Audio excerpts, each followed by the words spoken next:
Buenos días. Good morning, everyone. I call to order the General Assembly General Debate.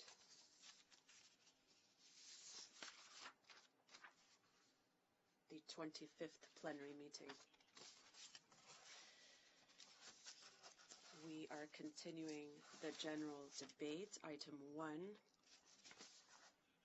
The Assembly will now hear a statement by His Excellency Anthony Martí Petit, Head of Government of the Principality of Andorra. I ask protocol to escort His Excellency. Me complace dar la bienvenida al I have the great pleasure of welcoming the Head of Government of the Principality of Andorra, His Excellency Anthony Martí Petit. I invite him to address the General Assembly.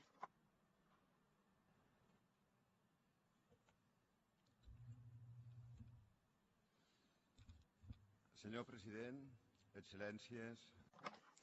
Mr. President, Excellencies, ladies and gentlemen, it is an honor for me to represent my country, the Principality of Andorra, at this assembly, which this year is celebrating its 70th anniversary.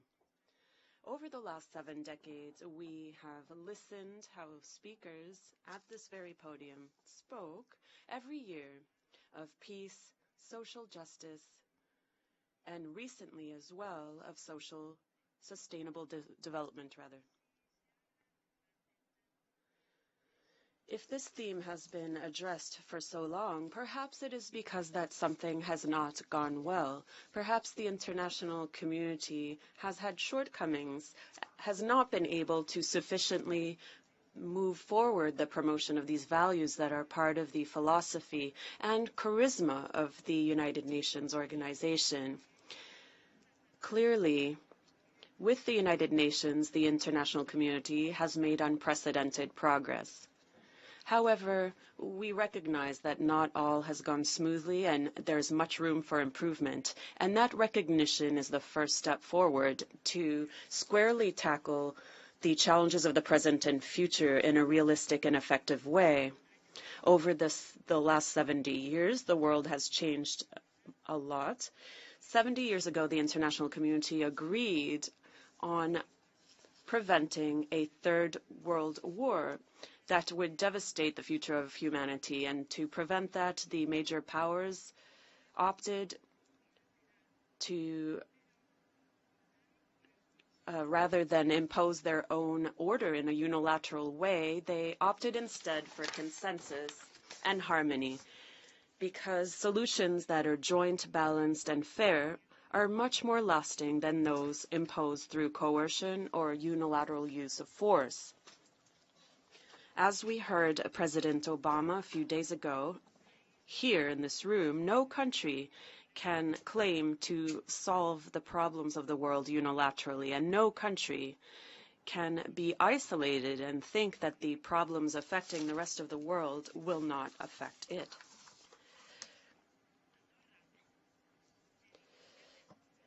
Andorra is a small country, and so we understand perhaps better than others the deeper meaning of these words. Over the last 70 years, Andorra has moved from isolation to openness. 70 years ago, our country had just overcome its secular portion of its history. For centuries, Andorra was in a remote situation, enclosed between mountains, isolated and protected from its environment. But later, the building of roads helped to connect us to the neighboring areas of France and Spain. This was the way for us to overcome isolation, and thanks to this opening up, we in Andorra have been able to develop tourism, trade, and finance. This provided opportunities to the local population and also thousands of persons in neighboring countries that found opportunities in our country. And these persons have enriched the Principality of Andorra and made it greater. The history of Andorra is a history of ongoing adaptation to its environment. It is also the history of ongoing change. In the 1980s and 90s, my country aligned its institutional systems to others, and this also marked a change and an opening up. In my generation, we have had the mission of opening up and aligning our economic system as well. And 3 years ago, we adopted a new economic law that eliminated limits to foreign investment. This enabled giving full financial rights to all foreigners from the first day of their residency. Andorra has also opted for cooperation and transparency. We have adopted a new tax model that is aligned to others, and we will continue to make progress in exchanging tax information, and we have started to build a network for double taxation agreements. The world is changing, and Andorra must change along this change. We have become a country that is more open, competitive, and transparent. We believe firmly that enhancing our economic ties with other countries is a way to set the foundation for a world that is more cooperative, just, and peaceful. And it is in that spirit that the European Union was built over the last 60 years. Andorra currently is negotiating an agreement of association with the European Union for opportunities, for prosperity for our citizens, and providing stability. And we take this on in a spirit of cooperation, competitiveness, and transparency, just like we have done for our economic reforms in recent years. We need to look beyond the horizon of our mountains, and this means looking towards the European Union. The world is more interrelated, more open, with stronger economic, cultural, and social ties among nations, and this leads to peace and harmony. As President Obama said, the major challenges of our time, including economic challenges, must be addressed jointly. And that is what we are trying to do in Andorra. President, ladies and gentlemen, Andorra understands that after those first 70 years of its existence, the United Nations should move towards a new reform process. That is why we have adhered to the political declaration on suspending the veto right within the Security Council in cases of mass atrocities. This initiative has been promoted by the Republic of France and Mexico. It is important that France, as a permanent member of the Security Council, be part of this initiative. And I wish to recognize here clearly that France's initiative, as it expressed on Monday through President Hollande, indicates that France, in addressing this right of veto, understands that this right should be adapted depending on circumstances, because the institutions are here to serve the values of the UN and not the reverse. International institutions must be at the service of persons and the universal values of peace, solidarity, and justice.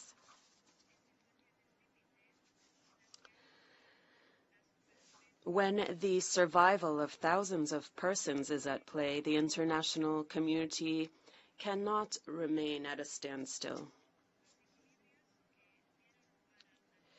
The equilibrium that gave rise to the United Nations cannot be served as justification to block extreme situations for humanity. Citizens of this great global city that is the world, these citizens demand solutions, and the institutions must always be part of the solution and not part of the problem. That is why we must address this Security Council reform. We need to move the United Nations forward and align it with modern times and reform it to improve it without radical changes, but still in a determined and effective way. We need to do this now, without waiting for another humanitarian crisis or a new blockade to show our shortcomings and weaknesses. In extreme situations, as we have seen in Syria over the last years, the international community must be able to provide effective and just responses. And let's be clear, to date, we have not been able to do this. This gives an image of frustration and powerlessness, and it is that image that we must avoid. When there is a massacre, we cannot take medium efforts. We are either part of the problem or of the solution. The international community must always, always be part of the solution. Ladies and gentlemen, we have not responded in time to the crisis in Syria. And this is evident every day at the borders in Europe, where thousands of refugees arrive, fleeing this massacre. This is not a migration phenomenon motivated by socioeconomic reasons. What we are seeing today is an exodus of persons fleeing war and fleeing death. They are not looking for simply a better life. They are just looking to live. And this calls upon the very conscience and essence of the United Nations. Andorra is committed and sensitive to this situation that we are seeing in Syria. That is why my government has decided to join in hosting refugees. We wish to be faithful to our tradition of hosting persons and of integration, and we wish to be part of the solution, a balanced solution, one within the context of the European framework, because once again, global problems require global solutions. And Andorra, in its modest position, will be part of this global solution. We hear the desperate cry of refugees, wherever they may be from, and this calls us all to action. It is sad that developed countries have taken so long to react to the most disenfranchised. As we heard from President Hollande, the least developed countries are the ones who most quickly came to welcome the refugees that were fleeing war and were fleeing the tyranny of various conflicts. Regrettably, this has affected many places on our planet. We, more developed countries, have been slower to react. And so we must act decisively when it is time to undertake reforms to ensure that an atrocity such as we've seen in Syria will not be repeated. We must adopt an early action policy on the international sphere as well. The best policy is peace and obviously preventing conflict. Accordingly, Andorra applauds the agreement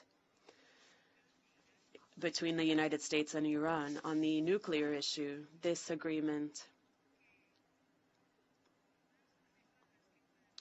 shows that no matter how different positions are, there is always room for cooperation and agreement.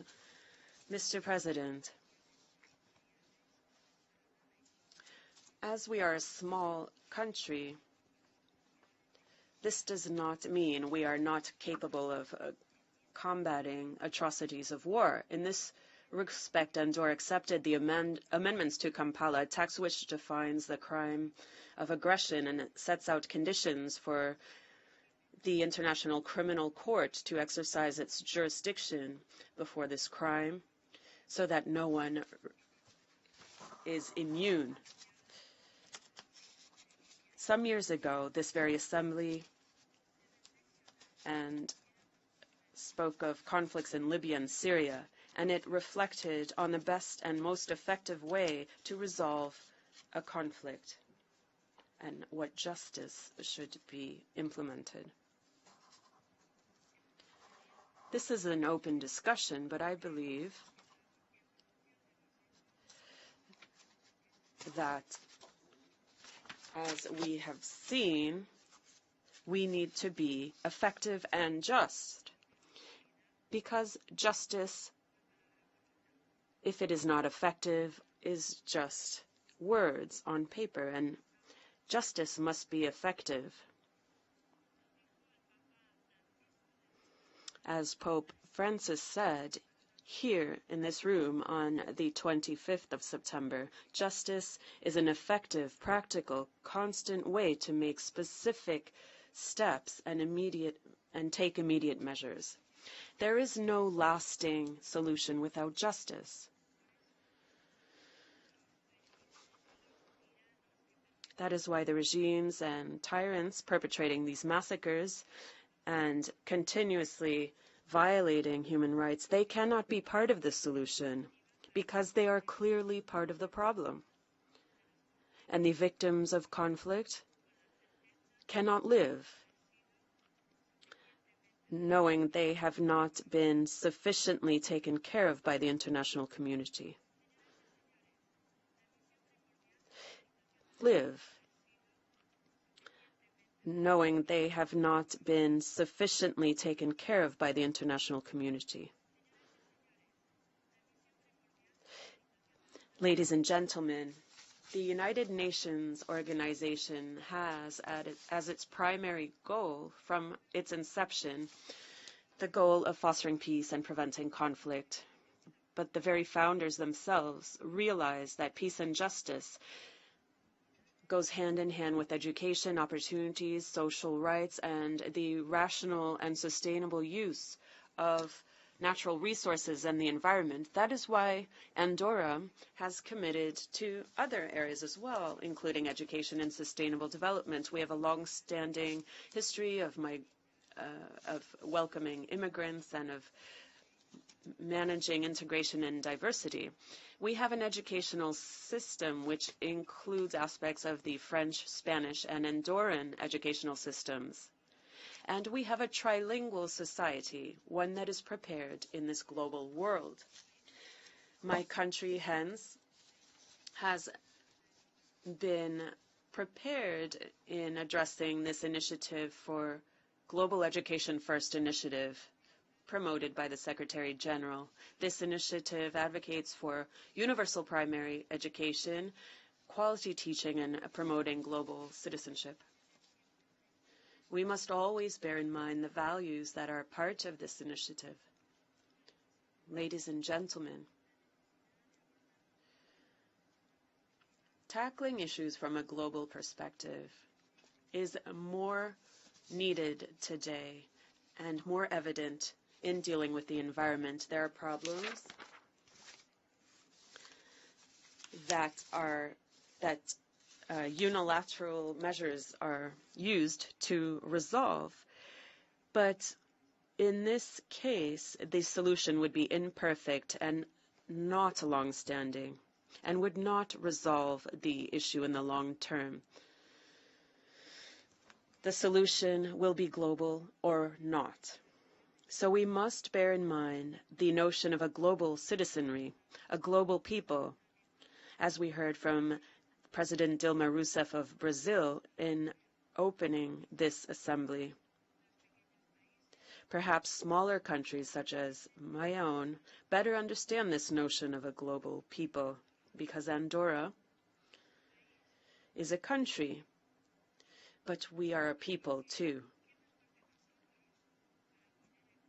And who better than Andorra to put into practice this global thinking and to act locally at the same time. Although we are small, we clearly need to look to our environment and look to others in order to resolve problems. In Andorra, the effects of global warming concern us and affect us very significantly. The average temperature in the Pyrenees has been increasing at 0.2 degrees centigrade every decade, and precipitation is dropping by 2 liters per square meter every year. Our water resources will be reduced by 18% by 2050. And this is of particular concern for a country which depends essentially on snow and mountain tourism. The major climate change agreements must be integrated into the national policies of every country. Andorra has been working along this line, and we have set out improvements to our environmental indicators. We know, too, that the scope of national policies is reduced, especially in a small country such as our own. Therefore, what we need are global solutions to be applied locally. Accordingly, Andorra has been one of the first countries to contribute to the Conference of States Parties in the Convention, the Framework Convention on Climate Change, the COP21, which will be held in Paris. Andorra has committed itself to reducing its CO2 emissions and other greenhouse gases by 37% by the end of 2030. This places us within the global commitment to ensure that global warming is less than 2 degrees. We endorse the statement by President Hollande, who urged countries that have not yet contributed to do so by December. In this conference, we will have to provide the necessary tools to the international community in order to tackle the challenges of the future in addressing the environment. At the conference in Paris, we will look at energy and environment policies of each country.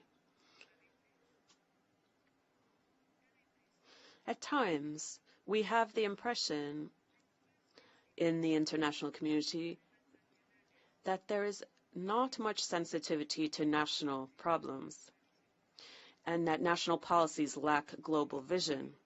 As our co-prince and president of the French Republic said, if in Paris we put off solutions to later, these will be delayed indefinitely. The citizens call upon us. They call upon us for nations here to ensure that in Paris we will have an effective and definitive agreement. Ladies and gentlemen, Mr. President, 70 years ago, the world left behind half a century marked by 2 world wars. This was a world of delicate balances, and the time now is not to focus on these balances, but to make firm commitments. It is time to draw up policies among nations and leave behind the lack of union in decision-making. 70 years ago, the United Nations was the guarantor of peace, human rights, justice, and sustainable development. Each country, each government, when it came time to making a decision, it knows that the international community is watching, that the world is watching. We are representatives of the international community, and we too must be clear in that the world is watching us, and our decisions will be judged by future generations. And it is to these future generations that we must leave a world that is more peaceful, more just, more prosperous, and more sustainable. For 70 years, heads of state, prime ministers, and all have come here to speak about peace, promoting human rights and justice. There will come a time when we will not have to defend these values as ardently because we will have made this a reality. Thank you. En nombre de la Asamblea. On behalf of the General Assembly, I thank the head of government of the Principality of Andorra for the statement just made and request protocol to escort His Excellency. La Asamblea escucha. The Assembly now will hear a statement by His Excellency Nikola Gruevski, President of the Government of the former Yugoslav Republic of Macedonia. May I request protocol to escort His Excellency.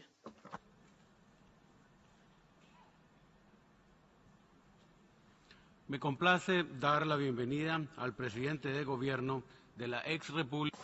I have the great pleasure in welcoming the President of the Government of the former Yugoslav Republic of Macedonia, His Excellency Nikola Gruevski. I invite him to address the General Assembly.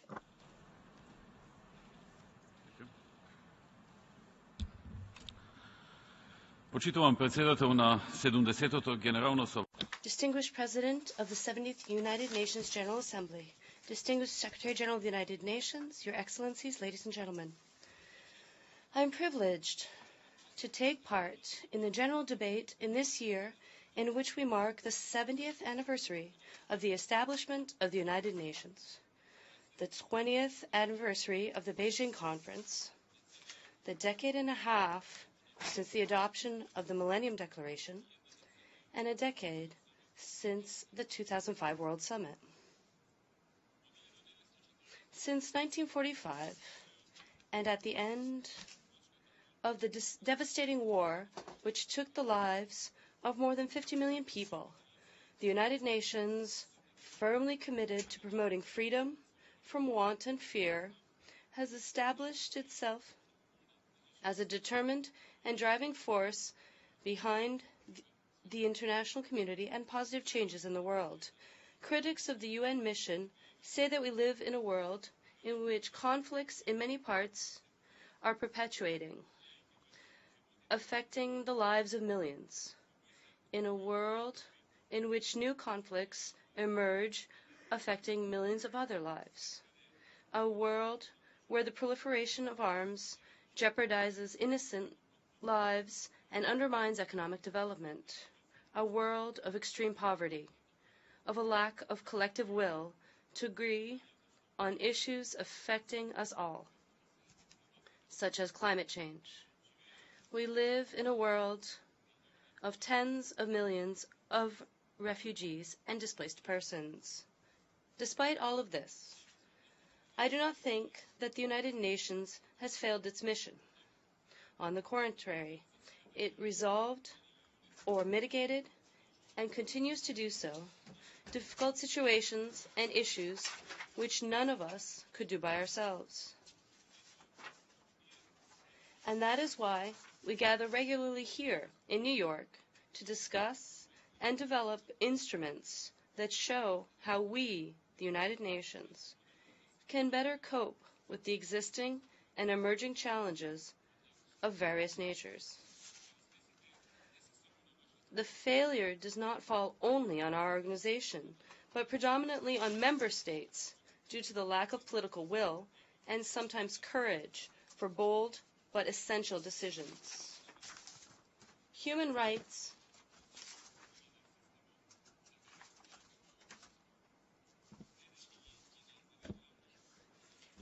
Our common efforts should be focused on strengthening a system which offer a guarantee for human rights, looking at both an individual and collective level. And we should support endeavors aimed at placing the protection of human rights in the essence of the strategies and operational activities of the United Nations. Excellencies, what we need for the present and for the future is for the United Nations to continue to exercise its global leadership role for the benefit of mankind. In that context, it is encouraging that member states decided to give a greater role to the General Assembly in the upcoming election of the next Secretary General. Given the fact that no Secretary General was ever elected from the Eastern European group, we firmly stand in support of our group's request in this regard. The Republic of Macedonia continues to be a staunch supporter of multilateralism with the UN at its heart and believes in the benefits that multilateralism brings to the world. It remains the core principle of our foreign policy. Excellencies, while today we live in an unprecedented era of technology, where innovations are immense and make our lives easier, and examples of dedication in the scientific community, such as work on the Ebola vaccine, brought hope and a possible cure, humankind is still confronted with issues that threaten international peace and stability. They threaten our development and our prosperity, and they threaten our future. In this ever more globalized world, where today's news is already past, where no one is isolated from the problems of another, we need a bold shift in our policies. The policy of commitment, cooperation, and wisdom for the resolution of problems should be our common goal, with a proactive approach and maximum engagement. High moral standards must be the main pillars that articulate a new world reality, and they, in their essence, embody freedom and human rights for humanity and for solidarity.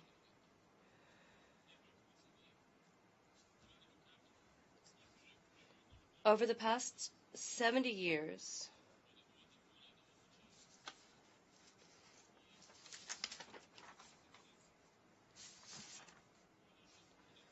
the United Nations must continue with this principle in mind to protect democracy.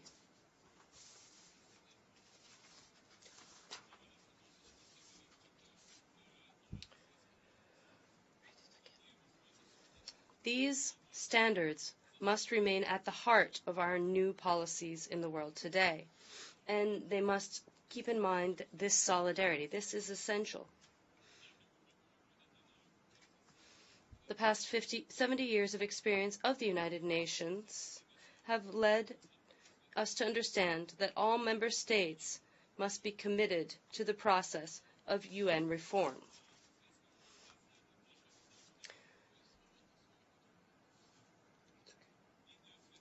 The future world should be multipolar, without senseless wars, because of which many nations suffer. And we should face reality and prepare the future for next generations.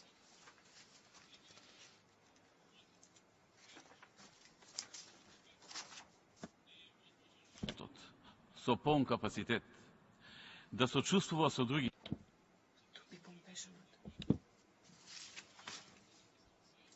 И автодеструкцијата. Човечноста мора да се негува на секој начин и секаде, и секогаш. Почитувани, секој ден не известуваат за илјадници, стотини илјади убиени, ранети, масакрирани. Today, not only my country, but the whole of the Balkans and Europe is faced with thousands of refugees, children, women, elderly people, and entire families who are running away from bloodshed in their country. People have been significantly affected by the bloodshed in their countries. Since the beginning of the year, almost 200,000 people, mainly Syrians, have transited through the Republic of Macedonia. Odgovorni луѓе со развиена совест за своите лични постапки, за политиките што ги водиме, за партнерствата што ги склопуваме, за последиците што ги предизвикуваме со своите одлуки. Би сакал да истакнам дека регионот на Југоисточна Европа влегува во The Southeast Europe region now enters a phase of positive development, and in general, national and regional primary objectives have already been fulfilled or are within our reach. Despite this progress, certain long-standing unresolved or partially resolved bilateral issues have a clear negative reflection on our present and near future, and for the Republic of Macedonia, which is facing an open dispute that has become a serious obstacle for our integration into international organizations. This presents an obstacle to the progress of building capacities for the prevention of violations of stability in times of great global ordeals. Our region is facing two key strategic and global challenges. The first is the refugee and migrant crisis, and the second, and more dangerous one, are the aspirations for a stronger penetration of ISIS into Europe, which brings a more serious danger with regards to the economy and sustainable development. Even worse, though, this is done through an agenda of ISIS for the destruction of societies based on universal values and principles protected by the United Nations. Today, not only my country, but the whole of the Balkans and Europe is faced with thousands of refugees, children, women, elderly people, and entire families who are running away from bloodshed in their country. Since the beginning of this year, almost 200,000 people, mainly Syrians, have transited through the Republic of Macedonia. Syria's neighbors, for example, Lebanon, Turkey, and Jordan, are heavily affected, and the first signs of social burden are being felt in the Balkan countries. Their economies cannot cope with the situation if left isolated. For our part, we will do everything in our power to help these people who have needs, people who seek peace, hope for safe travel, and hope for safe and decent life.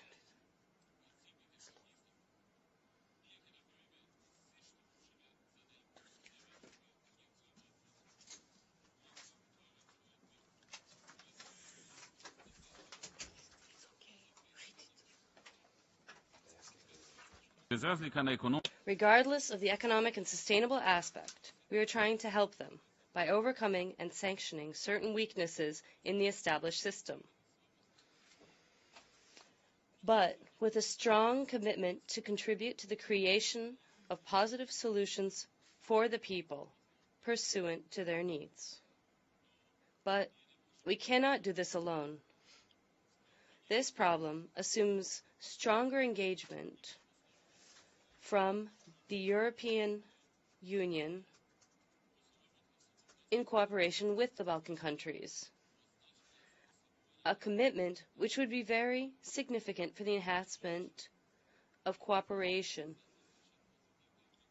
on more specific levels. In that manner, this challenge will give us positive effects which, besides helping the people in need, will mean specific improvement on the standards in the Balkan countries and implementation of European values and approaches within the countries through cooperation to resolutions. What is also crucial, the only way to resolve the refugee crisis is for Europe to urgently address the main reason for their suffering, in this case, the Syrian conflict. The existing differences with regard to the resolution must be placed aside. We need unity and a concerted position from the United Nations and of the Security Council,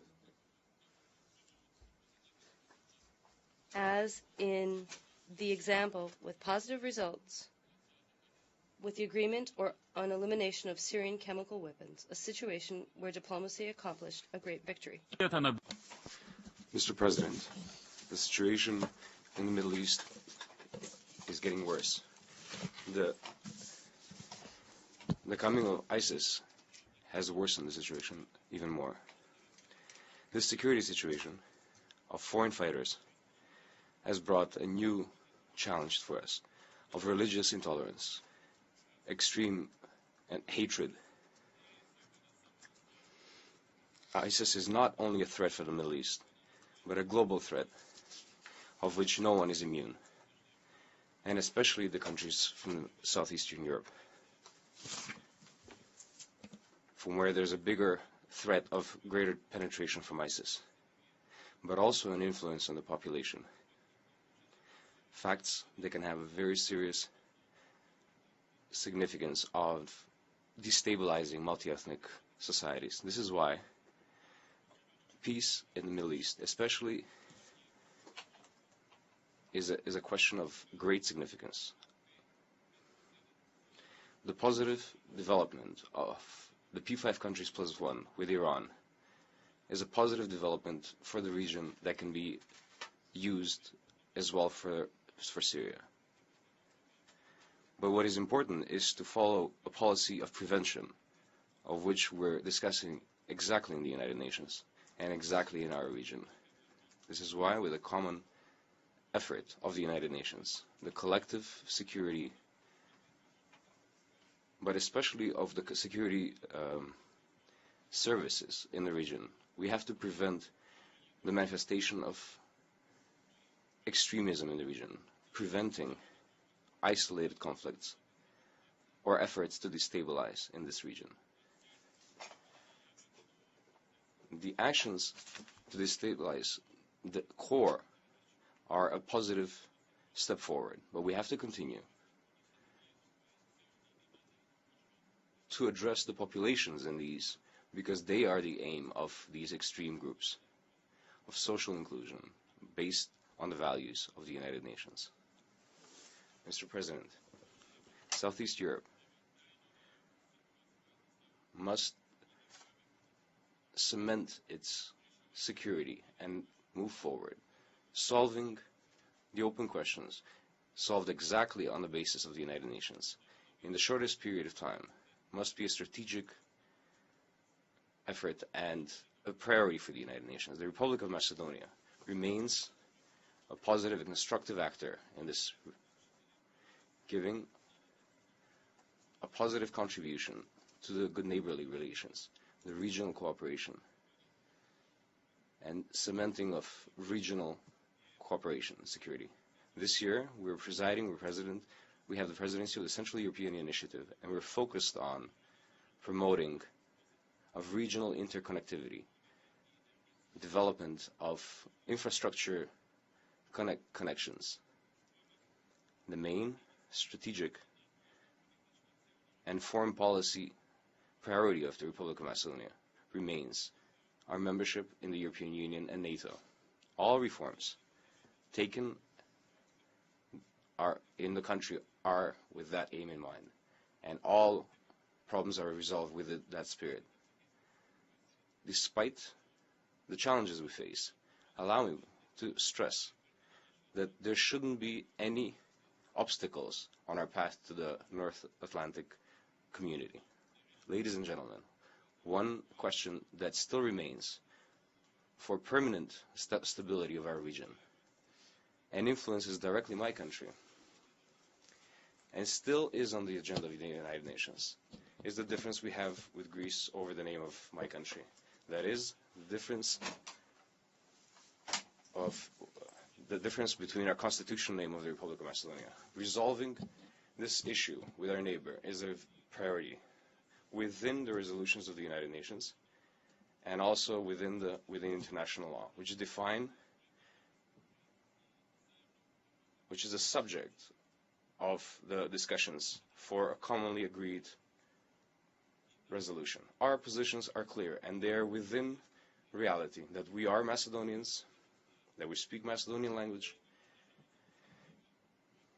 and that we live in a country that has a constitutional name, the Republic of Macedonia. The international law has to be abided by all and in all cases, and not just in certain cases. This is why the decision of the International Court of Justice brought in favor of my country must be respected by all members of the organization, exactly because this court was founded by the United Nations, and it has to be a guarantor in the execution of law and bilateral agreements that are done under the auspices of the United Nations. On contrary of that, the trust in organizations, in the United Nations, will fall.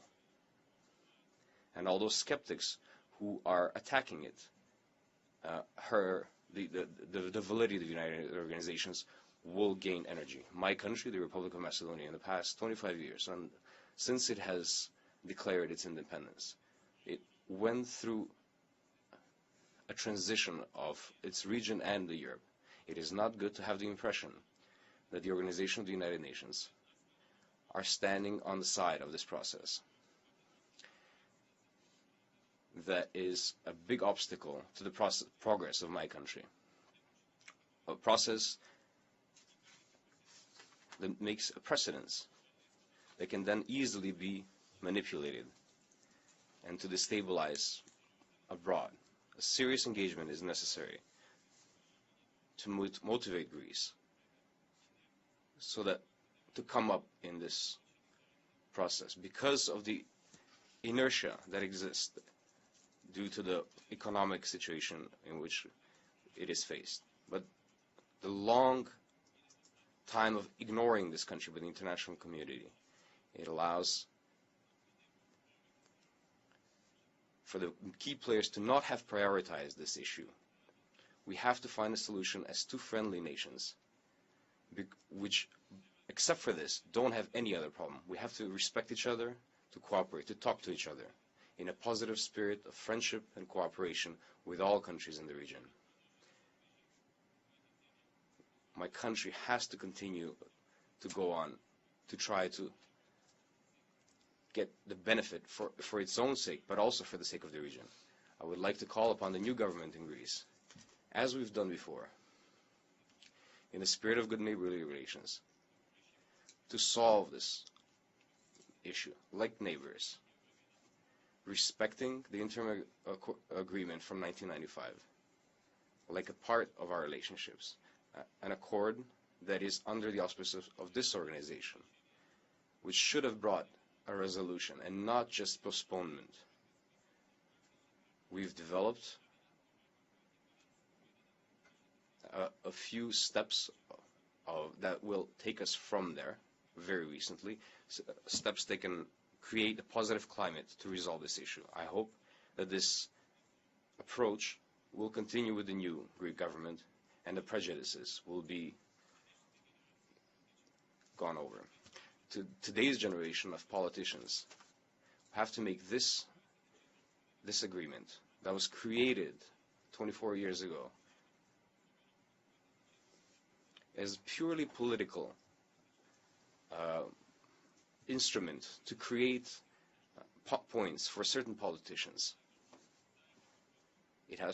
We have to go toward a commonly agreed resolution agreed by the citizens of both our countries, then that will make the Republic of Macedonia go forward, but also for Greece to contribute to the positive environment in the region. This resolution will contribute toward the strength of the region to deal with the challenges of radical elements. Better response to the humanitarian challenges. So for such a permanent resolution, the resolution of economic possibilities will open up much more for both the countries and the region in the cooperation and investments. All of us, we have to have the ambitions of a big infrastructure projects that will take several countries, and the implementation of which will increase the GDP of all countries in the region and opening up of tens of thousands of new jobs. In this manner, we'll continue with the strategic aims of lowering unemployment, which is an elemental aspect of my involvement in political life. All of us have really had great economic successes in the past year. And it might sound not humble, but we are one of the surprises over the past few years. We have attracted a lot of investments in very big projects for raising the economic progress of our citizens, in developing the education, and developing the standards in almost every sphere that is the benefit for the country and the region. So please allow me once more to appeal in the United Nations. While we are agreeing on the principles of the organization, that both countries have to use international law and justice in resolving of this question in a responsible manner, respecting the positions of both our countries, but at the same time to try to for our common future. Mr. President, this year, under your leadership, the General Assembly of the United Nations will have to work on a lot of issues that are of a critical importance for all of us. In this direction, allow me to emphasize our support for you and success for all.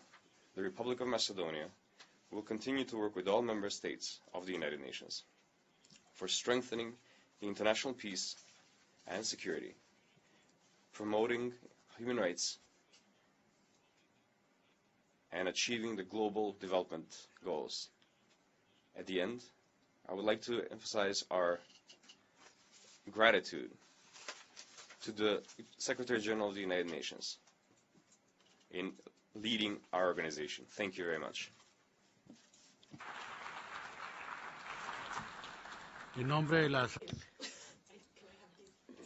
On behalf of the General Assembly, I thank the Prime Minister of Macedonia for his statement, and I request protocol to escort His Excellency. The Assembly will now hear a statement by His Excellency Prindle Stewart, Prime Minister of Barbados. May I request protocol to escort His Excellency. Me complace dar la bienvenida al primer... I welcome His Excellency of Barbados and invite him to address the General Assembly.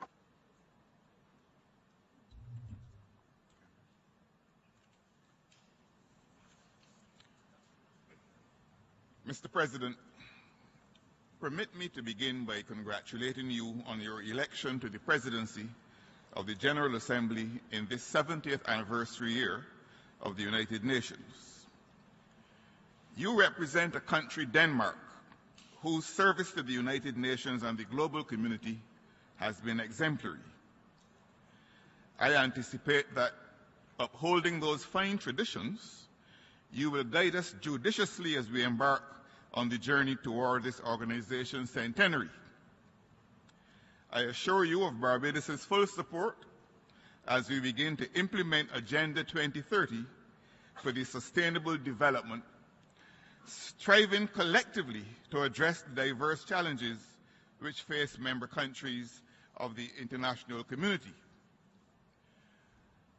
I take this opportunity also to express the sincere admiration of my delegation for the sterling manner in which your predecessor, His Excellency Mr. Sam Kutesa, so ably guided the work of the General Assembly during the 69th session.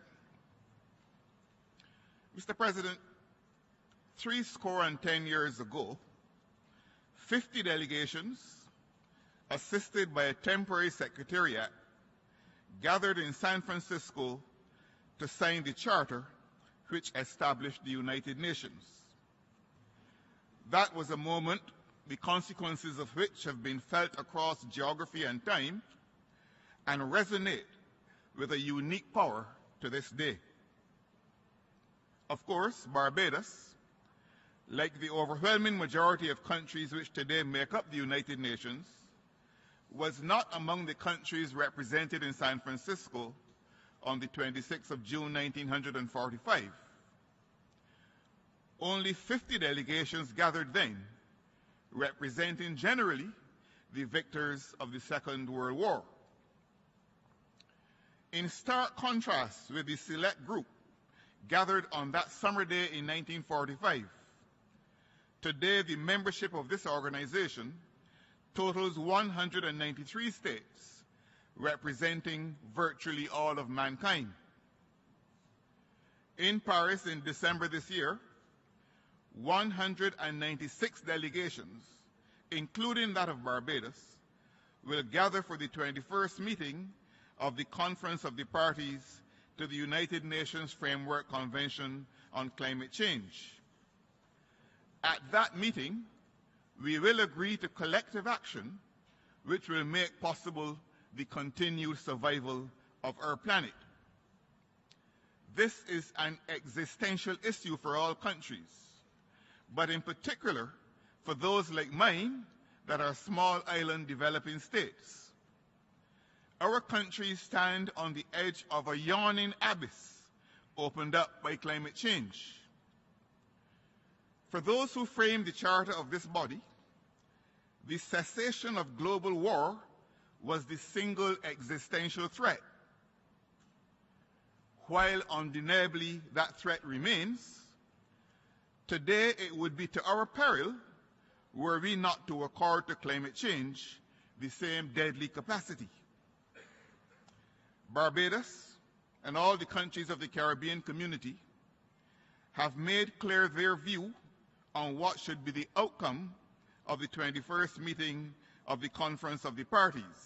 That is, that all parties commit to take individual and collective action to curb greenhouse gas emissions in line with our ambitious goal to hold global average temperature increase to well below 1.5 degrees centigrade above pre-industrial levels, that all parties commit to cooperate in taking these actions, subjecting themselves in the process to regular 5-year cycles of reporting, verification, and updating on mitigation commitments, and that all parties commit to support the particularly vulnerable countries that are small island developing states and least developed countries. In short, we need an ambitious, high-performance, legally binding agreement with global participation. The tragedy which struck our sister Caribbean nation of Dominica, battered last month by Tropical Storm Erika, highlights the urgency of an effective global response to climate change. As we have often seen, a single natural or man-made disaster in a small island developing state can have catastrophic economic, infrastructural, and humanitarian effects on a national scale, and it has been estimated that the damage caused by Erika set back Dominica's development by 20 years. As chairman of the Conference of Heads of Government of the Caribbean Community, I take this opportunity to express the region's unwavering solidarity with and commitment to our brothers and sisters in Dominica, and call on the international community to continue to help Dominica in this its hour of need. Mr. President, history is a superb teacher. 70 years on from the creation of the United Nations, it is appropriate that we reflect on the path which small states like mine have helped to prepare. It is a path in large part made possible by the principles this organization has embraced from its inception and which are embodied in the Charter and in the UN's many treaties, resolutions, and plans of action.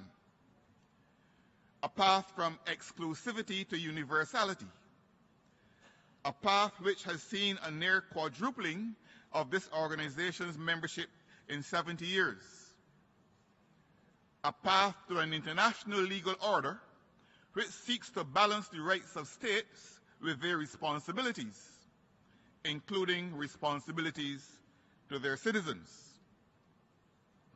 Without question, these changes combine to reflect a significant and positive transformation of the international system, a transformation which has seen the country I have the honor to represent today move from the subordination of colonial status to full sovereignty.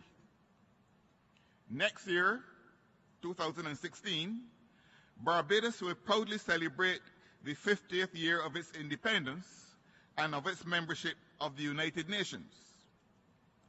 The United Nations has provided a forum where countries, no matter their size or geopolitical influence, can meet, discuss, and sometimes argue, always on an equal footing.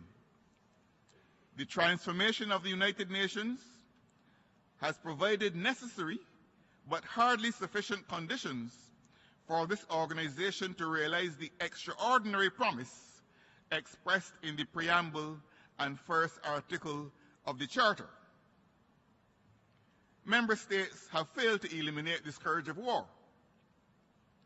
Relations among nations are not everywhere friendly.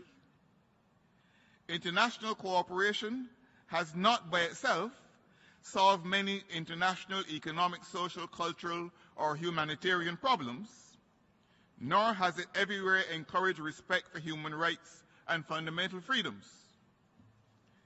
The United Nations has not proven able to harmonize the actions of nations in the attainment of these common ends. And for small developing countries in particular, the promised emphasis on development has yet to be fully realized. In any event, development is a plant of tender growth and cannot flourish in an environment where there is no peace. It is therefore heartening to learn of the lessening of tensions between the Bolivarian Republic of Venezuela and the Cooperative Republic of Guyana, facilitated by the United Nations Secretary General, tensions which have over the years had the effect of stymieing the developmental potential of Guyana.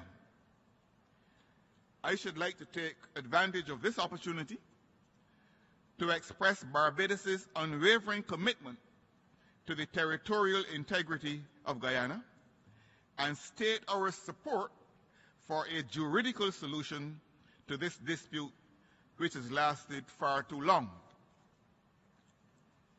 Mr. President, it is permissible to inquire whether the world is a safer and more peaceful place today than it was in 1945. While there have been no world wars of the kind that precipitated the founding of this organization, wars of proxy and internecine fratricidal conflicts have proliferated. The United Nations has registered many successes in addressing the myriad challenges to peace and security that have confronted the international community over the last 70 years. However, as member states, it is our responsibility and ours alone to ensure that the United Nations will be equipped and empowered to do much more. Like many around the world, we in the Caribbean are deeply concerned about the connected crises of refugees and the internally displaced. We regret that the international community has failed to take the firm political action necessary to bring these crises to an end. We underscore that if persons are able to live in peace and security, in an environment where their human rights are respected, there would be little compulsion to flee their countries, often under conditions which place their lives and those of their children in peril. We cannot afford to be indifferent.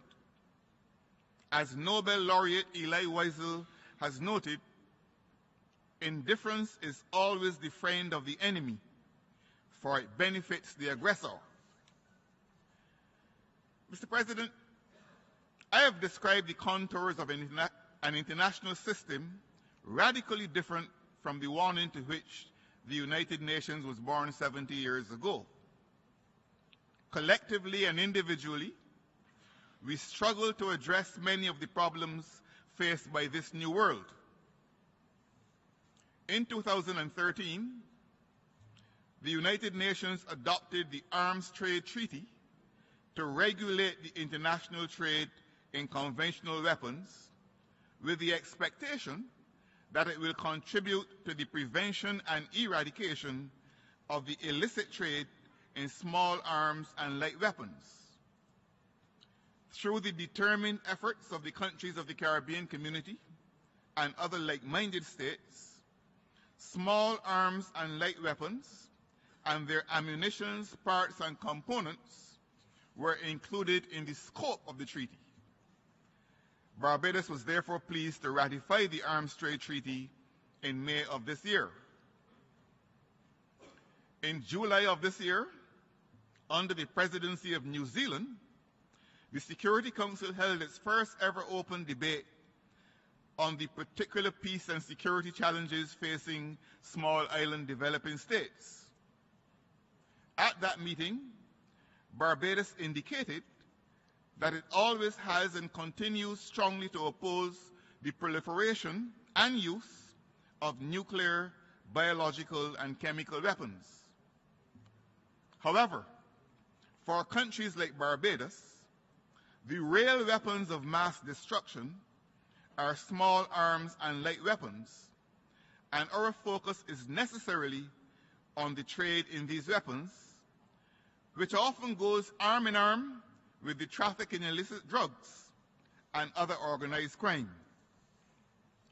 Both have the capacity to seriously undermine our economies and destabilize our societies. Barbados welcomes the initiative and persistence that made possible the adoption of the Arms Trade Treaty and commits to playing its part in addressing global peace and security challenges.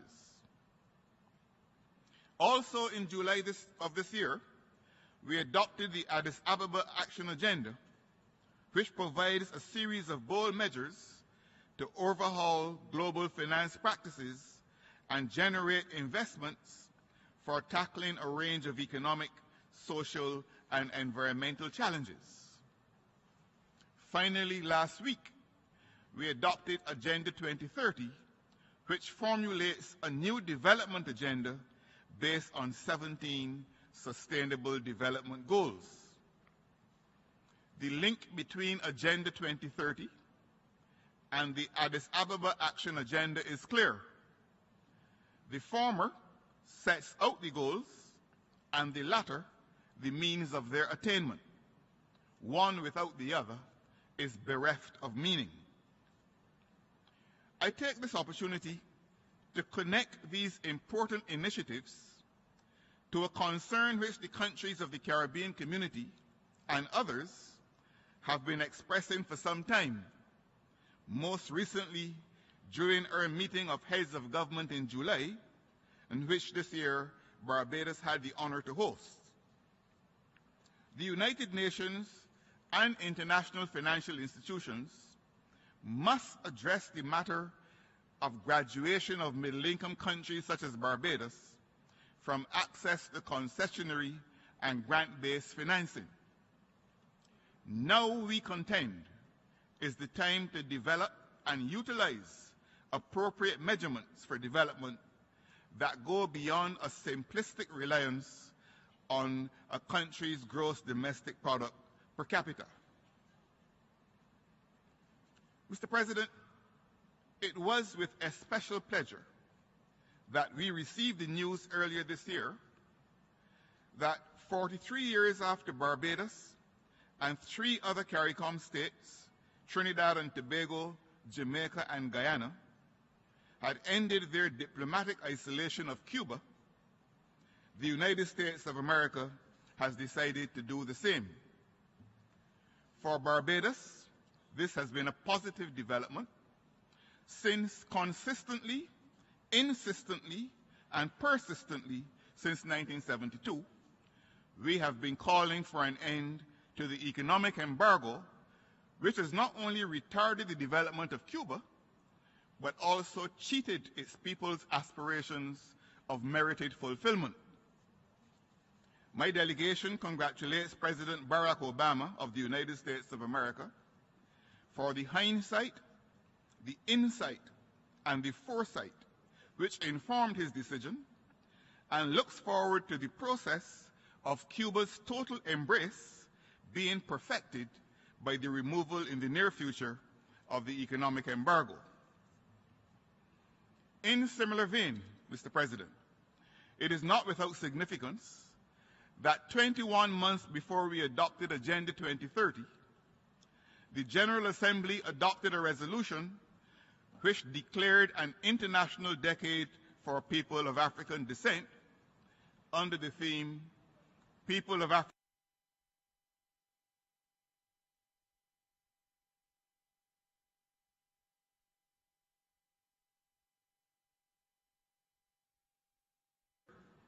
By Barbadian Professor Sir Hilary Beckles, then Pro-Vice Chancellor of the University of the West Indies. My delegation confidently expects that as we pursue the Sustainable Development Goals, due regard will be accorded to the reparatory justice contemplated not only by the theme of this very important decade, but also by its specific mention in the program of activities for the implementation of the decade. Permit me, Mr. President, to reach back again into our organization's history, for it continues to illuminate our present and set out the way forward for our future. When he took office as the United Nations first Secretary General, the distinguished Norwegian diplomat Trygve Lie said at the first General Assembly on the 2nd of February 1946, and I quote, "The purpose of the United Nations is the maintenance of peace in an atmosphere of international security and general well-being. But there's a close connection between the peace problem and the economic and social conditions of the countries of the world," unquote. Barbados, a small island developing state, has been and remains a staunch supporter of the United Nations, committed to the principles of multilateralism and the sovereign equality of states, and to the inextricable link between peace and security on the one hand, and economic and social development on the other. Today, these principles, we are proud to say, are nowhere better reflected than in the ideals to which member states of the United Nations still subscribe in their collective march to promote for the peoples of the world social progress and better standards of life in larger freedom. I thank you, Mr. President.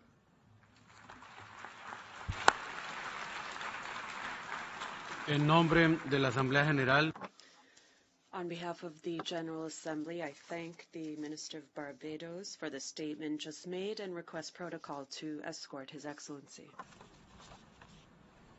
la Asamblea escuchará ahora The Assembly will hear an address by His Excellency Michel Kafando, President of the Transition, President of Faso and Minister of National Defense, Veteran Affairs and Security of Burkina Faso. I request protocol to escort His Excellency.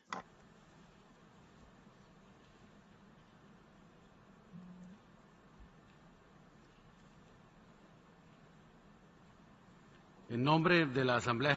On behalf of the General Assembly, I have the honor to welcome to the United Nations His Excellency Michel Kafando, President of the Transition, President of Faso, and Minister of National Defense, Veteran Affairs and Security of Burkina Faso. En nombre de la Asamblea General, le doy la palabra al señor presidente, el señor jefe de Estado. Sir, you have the floor.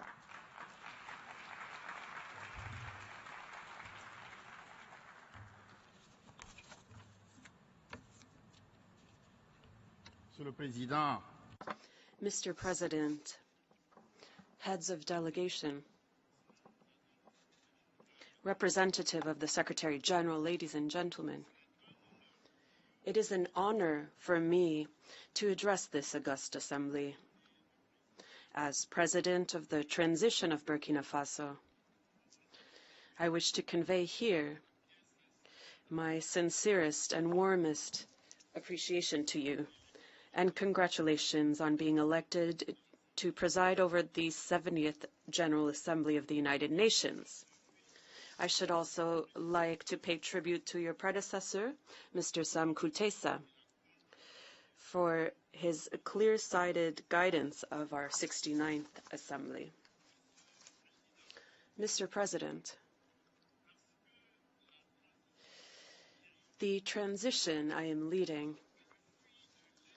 results from a popular uprising of October 2014. And this was to say no to arbitrariness, to nepotism, and to injustice of an anti-democratic regime. I came here to plead for liberty and democracy. Here, before this assembly, I have come to extol the virtue of liberty, true liberty, those which our revolutionaries of 1789 dreamed about, and so many human beings today still aspire to this ideal.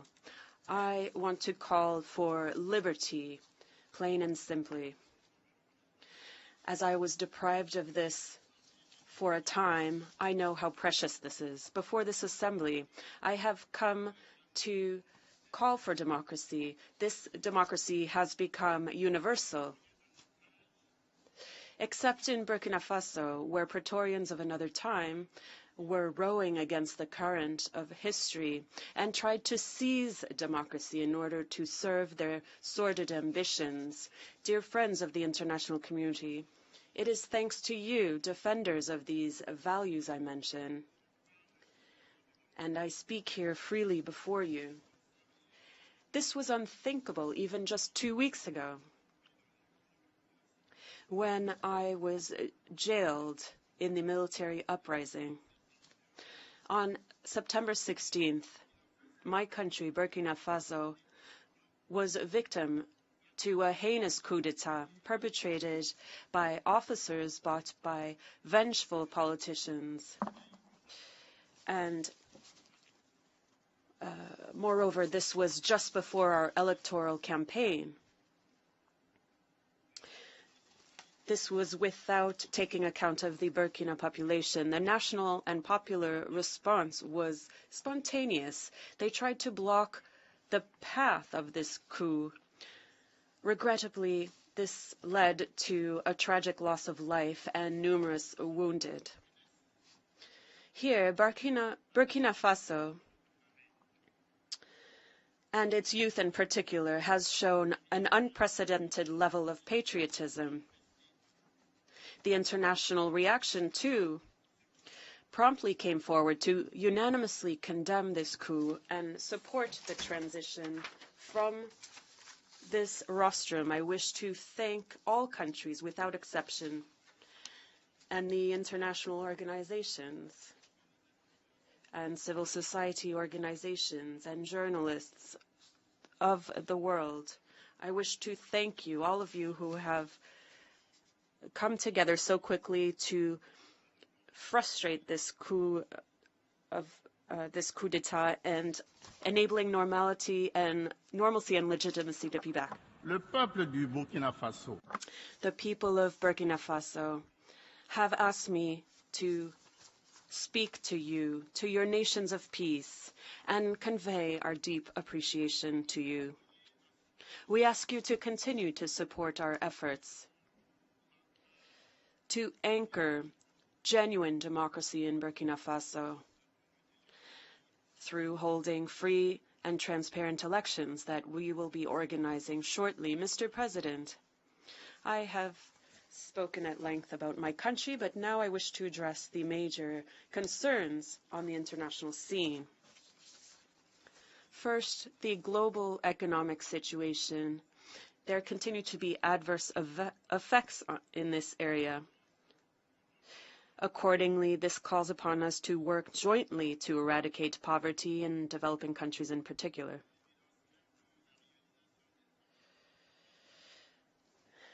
In working towards the Millennium Development Goals, we see that we are far from having taken up this challenge.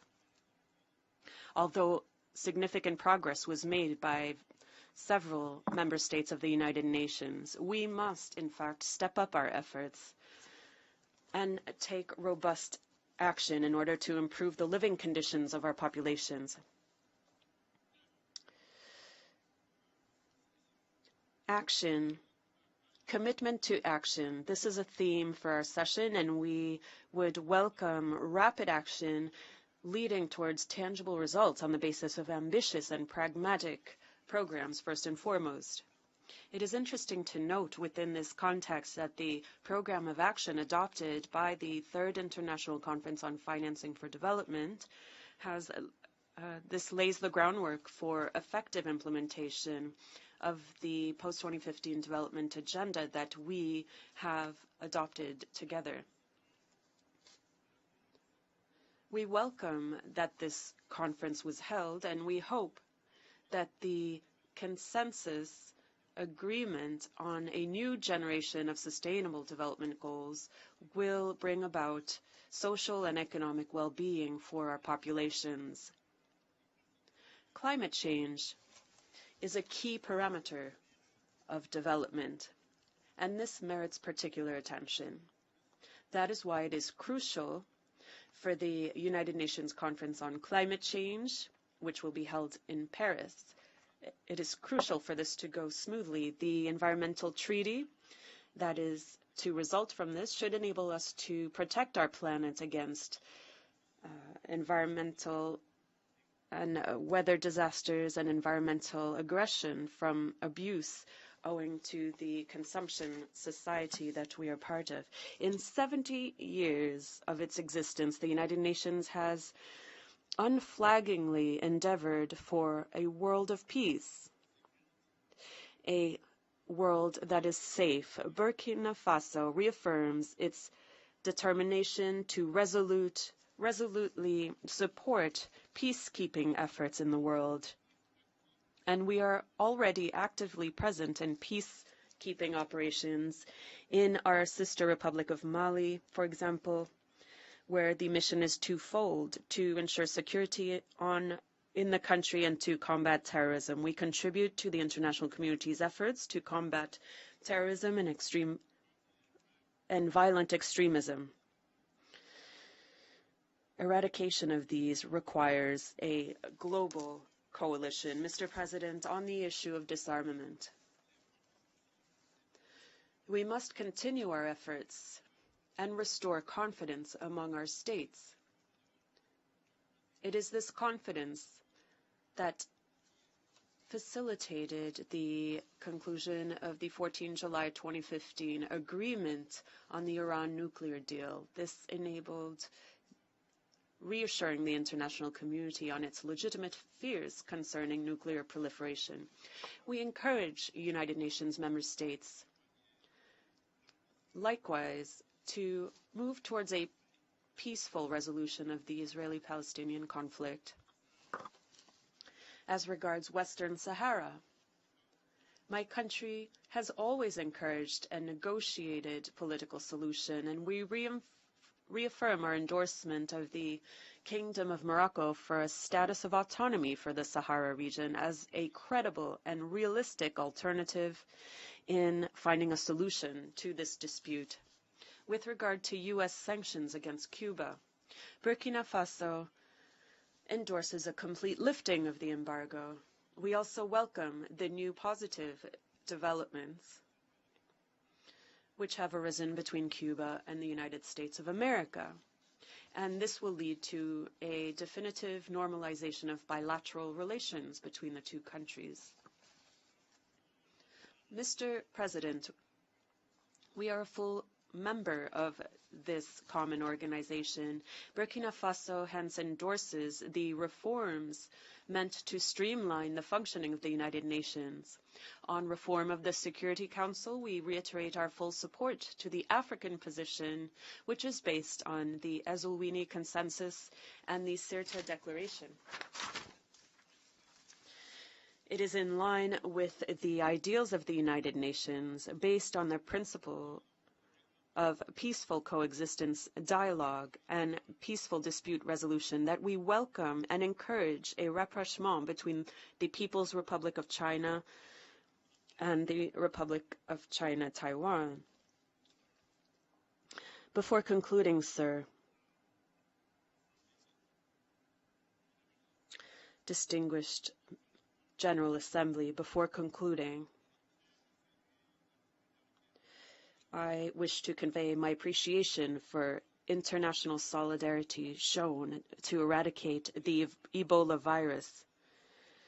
We must remain steadfast in our vigilance and step up international cooperation in order to maintain these results. And of course, to ensure recovery of countries that have been very strongly affected by this disease. The virtues of solidarity and dialogue in the international community among nations continue to inspire the United Nations, and we hope that together we can take up the challenges of our time.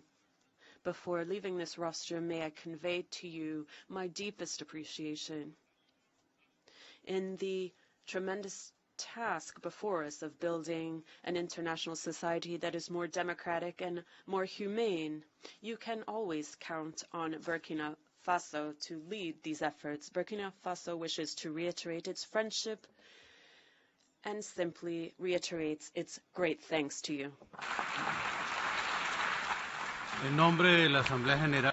On behalf of the General Assembly, I thank the President of Transition, President of Faso, and Minister of National Defense, Veteran Affairs and Security of Burkina Faso for the statement just made. May I request representatives to remain seated while we greet the President.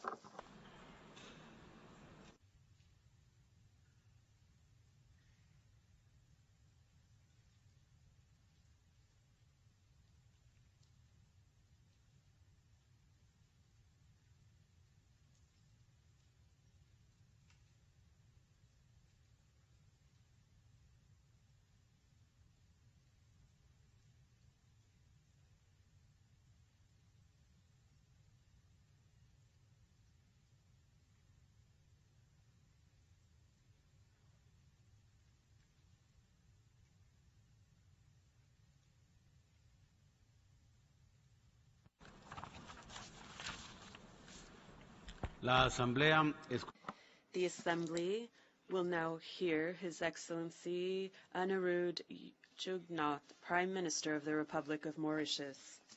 May I request protocol to escort His Excellency.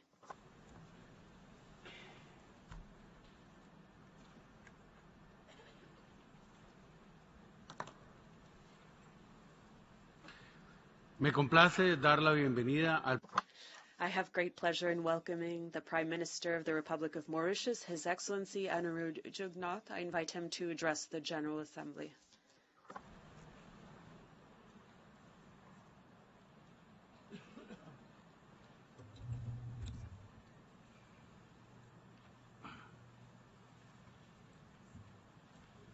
Mr. President, 12 years ago, I bade farewell to this Assembly, as I had decided to retire from active politics thereafter, which I did. But destiny and the wish of the people of Mauritius brought me back in the political arena, and I stand in front of you anew as Prime Minister of the Republic of Mauritius, following my electoral victory in December 2014 through free and fair elections.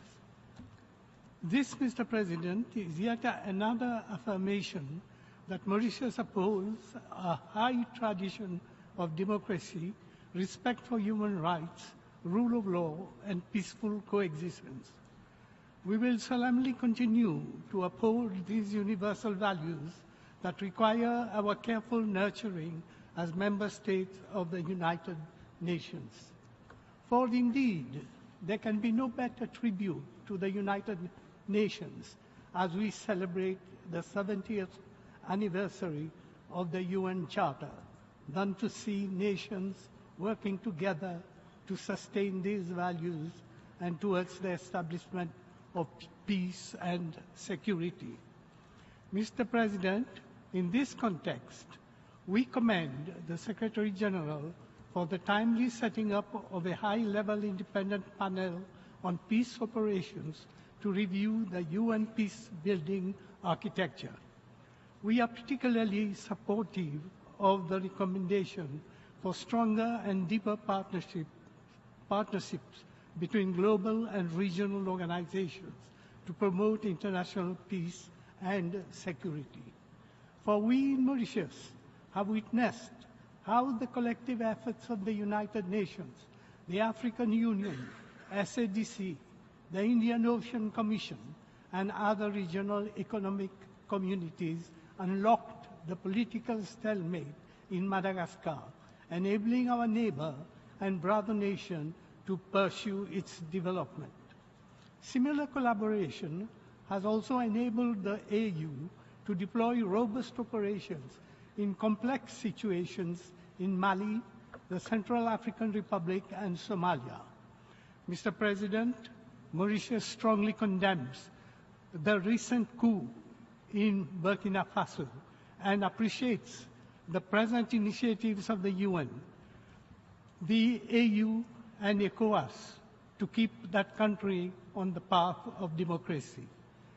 Mauritius is fully committed to the implementation of Agenda 2063 of the AU, which represents the collective vision of Africans for a peaceful, united, and prosperous Africa.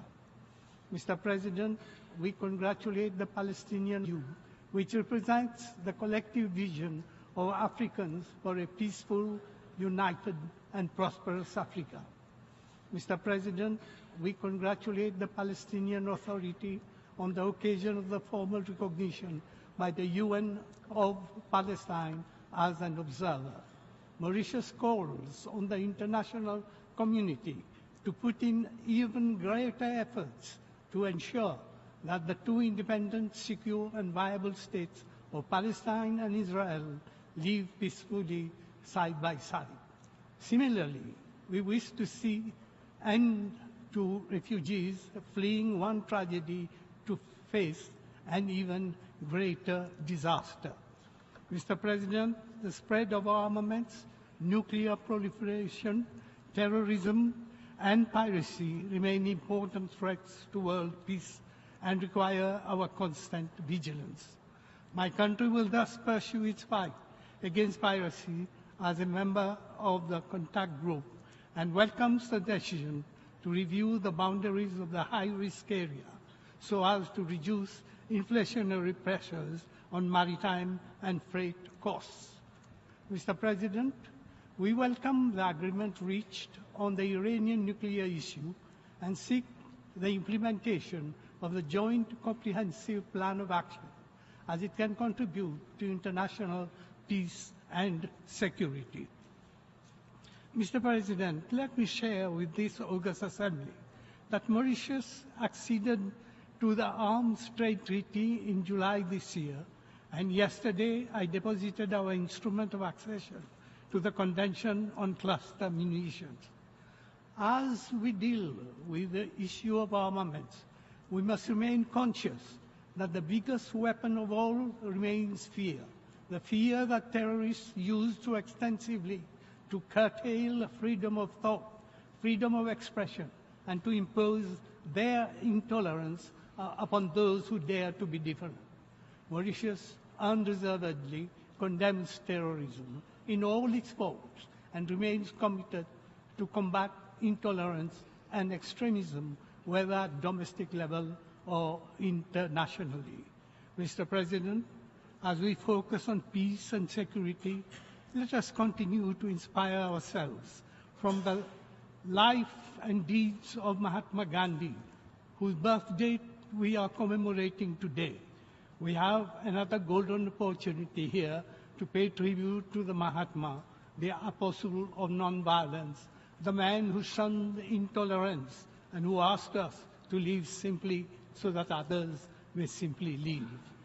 Mr. President, as a small island developing state which is vulnerable to natural hazards, Mauritius believes that the greatest challenge to peace and security in the years to come will be climate change, which requires our utmost attention now. If we do not act collectively and in a spirit of solidarity, if we are unable to reach a binding climate agreement in COP21 that would limit world temperature increase below 1.5 degrees compared to 1990, we will be failing in our duty towards Mother Earth and future generations.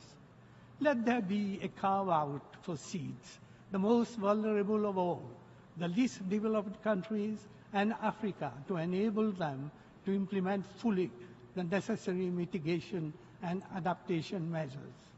Let financing be available and predictable in addition to the sharing of technology to address a collective threat. In this respect, Mauritius is pleased to host the Commonwealth Climate Finance Hub, which will be launched at the forthcoming Commonwealth Heads of Government meeting in Malta.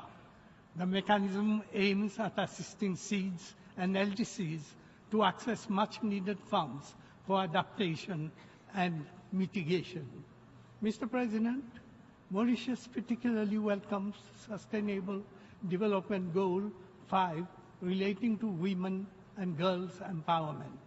Mauritius has made steady progress on this agenda and continues to put in place appropriate strategies to further promote gender equality in all spheres of development. I am proud to announce that for the first time in history, my country has 3 women in high positions as President of the Republic, Vice President, and Speaker of the National Assembly of Mauritius. Mr. President, there can be no democracy without human rights, and no human rights without development. A balance needs to be maintained between the trident of peace, human rights, and development. We are living at a time of uncertainty where not a single nation is immune from external shocks, but some are more exposed than others. As a small developing state, my country is highly vulnerable to external shocks and high current account deficit. We depend on foreign markets for tourism, trade, and investments, and we have limited fiscal space to maneuver. In addition, our aging population not only leads to a reduction of our productive capacity, but also costs significant resources in terms of health care, financing, and retirement benefits. However, against this bleak backdrop, my government is making sure that the welfare state of which we are so proud is maintained. We are re-engineering our economy. We have pledged to achieve an average GDP growth of 5.5% annually as from 2017 on the back of a technology and innovation-driven economy with a focus on sustainability and human development. Mr. President, more than ever, Mauritius needs the support of the international community to untangle itself from the middle-income web and reach the high-income country status. Financial institutions and development partners need to go beyond our relatively high GDP, which obscures the real cost that we have to pay for our development and precludes us from accessing vital development finance and support. Development partners should not forget that the specific and unique vulnerability of seeds have been reiterated, highlighted, and acknowledged by world leaders in the Samoa Pathway and recently in the post-2015 agenda. Mr. President, it is gratifying to note that the Addis Ababa International Conference on Financing for Development has pledged to support the economic transformation of seeds and LDCs through domestic resource mobilization, catalytic use of ODA, and strong trade commitments. These promises should be effectively translated into reality to drive forward our sustainable development agenda. Mr. President, Mauritius is committed to upholding good governance, transparency, and the rule of law at all levels. We have been very active in ensuring effective implementation of international standards of transparency and exchange of information with a view to combating tax evasion, money laundering, and other malpractices. Mauritius was one of the earliest states that signed a multilateral competent authority agreement with the OECD to automatically exchange information on financial matters. And in June 2015, we reaffirmed our commitment by officially signing the OECD Multilateral Convention on Mutual Assistance in Tax Matters. In March this year, Mauritius was privileged to host the signature ceremony with regard to United Nations Convention on Transparency in Treaty-Based Investor-State Arbitration, otherwise known as the Mauritius Convention on Transparency. By being the first country to sign and ratify the convention, we are forcefully demonstrating our commitment to democratic participation, transparency, and good governance. Mr. President, the rule of law should be promoted not only at national, but also at international level. We need to pursue meaningful efforts to reform the United Nations to make it more responsive to the needs and aspirations of all the member states. If our organization is to remain legitimate, there should be a comprehensive reform of the UN Security Council. The status quo is not an option. The legitimate aspiration of Africa for permanent representation in the Council should not be denied. Mauritius reaffirms its commitment to the African Common Position enshrined in the Ezulwini Consensus and the Siete Declaration. Small island developing states, which represent over a quarter of UN membership, deserve representation in the Council. Likewise, Mauritius supports India's rightful aspiration to a permanent seat in a reformed Security Council. Mr. President, Mauritius has always firmly supported the resolution of disputes by peaceful means as inscribed in the Charter of the United Nations. We believe that in accordance with the resolutions of this Assembly, it is high time to complete the process of decolonization in Africa. Mr. President, it is also high time to resolve the situation that prevents Mauritius from effectively exercising its sovereignty over the Sagos Archipelago and the island of Thomland that form an integral part of the territory of Mauritius. The Sagos Archipelago was illegally excised by the United Kingdom from the territory of Mauritius prior to its accession to independence, in breach of international law and resolutions of this Assembly. In the wake of this illegal excision, the Mauritians who were residing at the time in the Sagos Archipelago were forcibly evicted by the British authorities from the archipelago in total disregard of human rights. Most of them were moved to the main island of Mauritius. The government of Mauritius is fully sensitive to their plight and to their legitimate aspiration as Mauritian citizens to resettle in the archipelago. Mr. President, Mauritius welcomes the award of the Arbitral Tribunal delivered on 18th March 2015 against the United Kingdom under the United Nations Convention on the Law of the Sea. We welcome the tribunal's decision that the marine protected area purportedly declared by the United Kingdom around the Chagos Archipelago was established in violation of international law.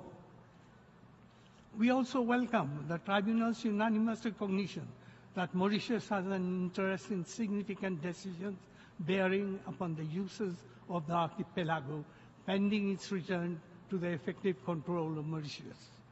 This arbitral proceeding was the first occasion on which any international judge or arbitrator has considered the fact and history lying behind Mauritius' entitlement to sovereignty over the Chagos Archipelago.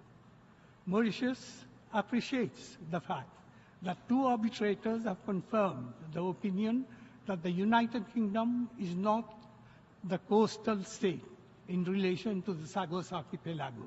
This view has not been contradicted by any other judge or arbitrator.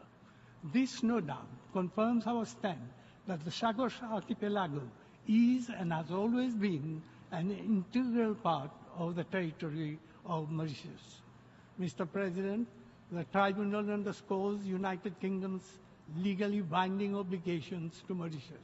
These establish beyond doubt that in international law, Mauritius has real, firm, and binding rights over the Chagos Archipelago, and that the United Kingdom must respect those rights. The Tribunal recognized that Mauritius has a legal interest in the Chagos Archipelago, such that decisions affecting its future use cannot be taken without the involvement of Mauritius. Mr. President, despite this clear ruling of the Tribunal, we regret that the United Kingdom appears to be adopting a different approach to the rights of Mauritius. It has recently launched a so-called consultation exercise on purported resettlement of Mauritians of Chagosian origin in the Chagos Archipelago under conditions amounting again to a gross violation of the most basic human rights. Mauritius rejects unreservedly this purported consultation exercise. We wish to assure the international community that once Mauritius is able to effectively exercise its sovereignty over the Chagos Archipelago, our brothers and sisters of Chagosian origin who resettle in the archipelago will be able to live in dignity and enjoy their basic human rights as they currently do in Mauritius. Mr. President, considering the award of the Tribunal, we urge the United States of America, which is currently using Diego Garcia for defense purposes, to engage in discussions with Mauritius regarding the long-term interests of Mauritius in respect of Chagos Archipelago.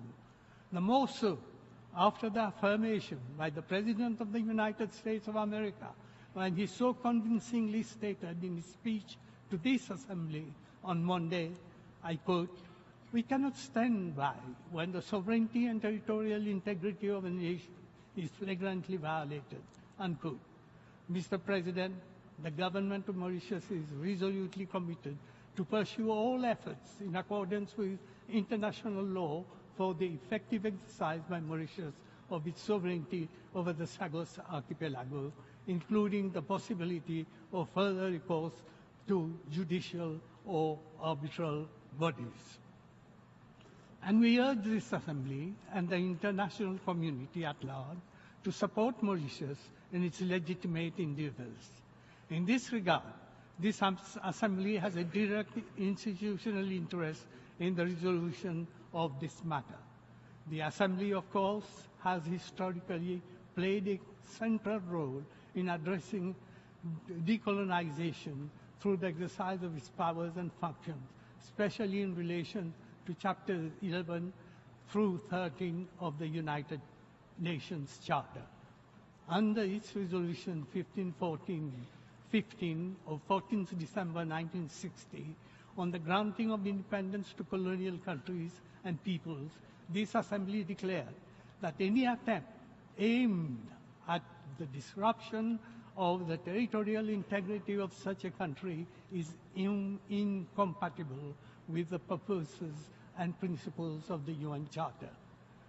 In Resolution 2666-20 of 16th December 1965, a resolution dealing especially with Mauritius, the Assembly drew attention to the duty of the administrating power not to dismember the territory and not to violate the territorial integrity of the then colony. Therefore, this Assembly has the responsibility in helping to complete the historic process of decolonization, which it was so successful in instigating and overseeing in the second half of the last century. This is why, Mr. President, we are convinced that this Assembly should now establish a mechanism to allow and monitor the full implementation of the UNGA resolutions. Mr. President, I take this opportunity to express the deep appreciation of Mauritius for the unflinching support it has consistently received from members of the African Union, the Non-Aligned Movement, and the Group of 77, and China and other friendly countries for its sovereignty over the Chagos Archipelago. Mr. President, as regards Tromelin, we urge France to pursue dialogue with Mauritius for the easy resolution of the dispute over the island in the spirit of friendship that has always characterized the relationship between the two countries. We know that we can count on the nobility of France and its ideals of justice and fraternity so that the Republic of Mauritius can fully enjoy its effective sovereignty over Tromelin. I will conclude by saying that for peace, security, and inclusive and sustainable development to prevail in our respective countries, we need to act with our heart. Only then we will succeed in building the world we all dream of. We should inspire ourselves from the wisdom-packed message of Pope Francis, who blessed us with his presence in this assembly last week. He so magnanimously said, I quote, "It must never be forgotten that political and economic activity is only effective when it is understood as a prudential activity, guided by a perennial concept of justice and constantly conscious of the fact that above and beyond our plans and programs, we are dealing with real men and women who live, struggle, and suffer, and are often forced to live in great poverty, deprived of all rights." Thank you, Mr. President. En nombre de la Asamblea. On behalf of the General Assembly, I wish to thank the Prime Minister of the Republic of Mauritius for the statement just made and request protocol to escort His Excellency.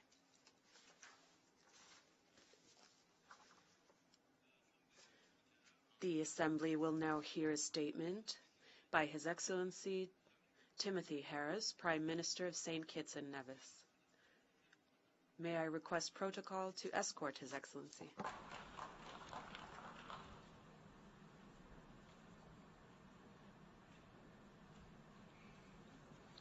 Me complace dar la I have the great pleasure in welcoming the Prime Minister of St. Kitts and Nevis, His Excellency Timothy Harris.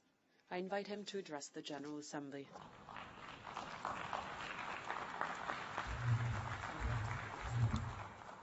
Thank you. Mr. President, Excellencies, it is indeed an honor for me to address this august body of the United Nations in my capacity as Prime Minister of St. Kitts and Nevis. This privilege of service has been bestowed on me following the people's historic victory at the polls in February of this year. I take pleasure in sharing the perspectives of the government and people of St. Kitts and Nevis and matters before this 70th session of the United Nations General Assembly. My delegation is pleased that the focus of your theme, the United Nations at 70, a new commitment to action, will shed special light on the Sustainable Development Goals, which form the basis of the 2030 Agenda for sustainable development. We are in full agreement with you that the new Partnerships for Sustainable Development will be at the center of the work program of the United Nations until the year 2030. We are optimistic, Mr. President, that the post-2015 development agenda, when taken in conjunction with the recently adopted Addis Ababa Action Agenda and a forward-looking and responsible outcome in December at the COP21 Paris Climate Change Conference, all together represent a courageous step forward for humanity, which will, if fully implemented, yield the kind of future that our children and grandchildren deserve. So onward with action. We are reminded that action is required to create decent jobs for our people, build schools for our children, deliver quality health care for all, and provide affordable homes to our working mothers and fathers. Be assured, Mr. President, that St. Kitts and Nevis stands committed to the process of implementation, which of course must include a robust, systematic, and effective monitoring and review process. Climate change for us is of utmost importance. It must never be placed on the proverbial back burner. I dare submit that for small island developing states like St. Kitts and Nevis, it remains an existential threat. Our well-being in its economic, social, and environmental dimensions is threatened by natural disasters, devastating floods, sea level rise, persistent drought, coastal erosion, and ocean acidification. These acts of nature have capacity to undermine our economic growth. They threaten food security, and they bring hardships on our people. The challenge to our vital tourism industry is unsettling, and the loss of entire coastal communities is devastating to our islands. The current situation in Dominica represents what islands face when dealing with climate change, and we call on the international community to do more to help small island developing states adapt and adjust. We would like consideration be given not just to climate change adaptation and mitigation, but also disaster response, recovery, and insurance. Mr. President, while we speak of adaptation to climate change and the wider issue of disaster risk mitigation, it is incumbent on us to underscore the significant financial burden placed on national budgets to implement projects designed to build resilience and increase our chances of survival in the face of climate events. Access to global funding mechanisms, such as the Green Climate Fund, is of critical importance to us. For too long, we have been hamstrung by complex application procedures which have prevented us from accessing vital funds to enable us to achieve sustainable development. We welcome the recent decision by the Green Climate Fund Board to aim for a floor of 50% of the adaptation allocation for particularly vulnerable countries. We welcome the importance placed on filling capacity gaps in accessing and managing climate finance.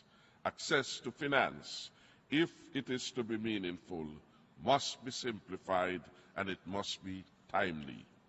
My delegation welcomes the establishment of the SIDS Docks facility, which will serve as a clearinghouse for implementation of climate-related projects in small island developing states. We acknowledge the assistance provided by our partners in development. We are convinced that working closely with our partners to build effective and meaningful partnerships will accelerate the pathway to achieving sustainable development in all its dimensions. St. Kitts and Nevis, Mr. President, has emerged as a leader in renewable energy development in the Caribbean.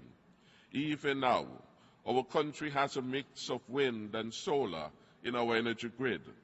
By 2016, we shall add waste to energy, and by 2018, we shall add geothermal energy on the island of Nevis.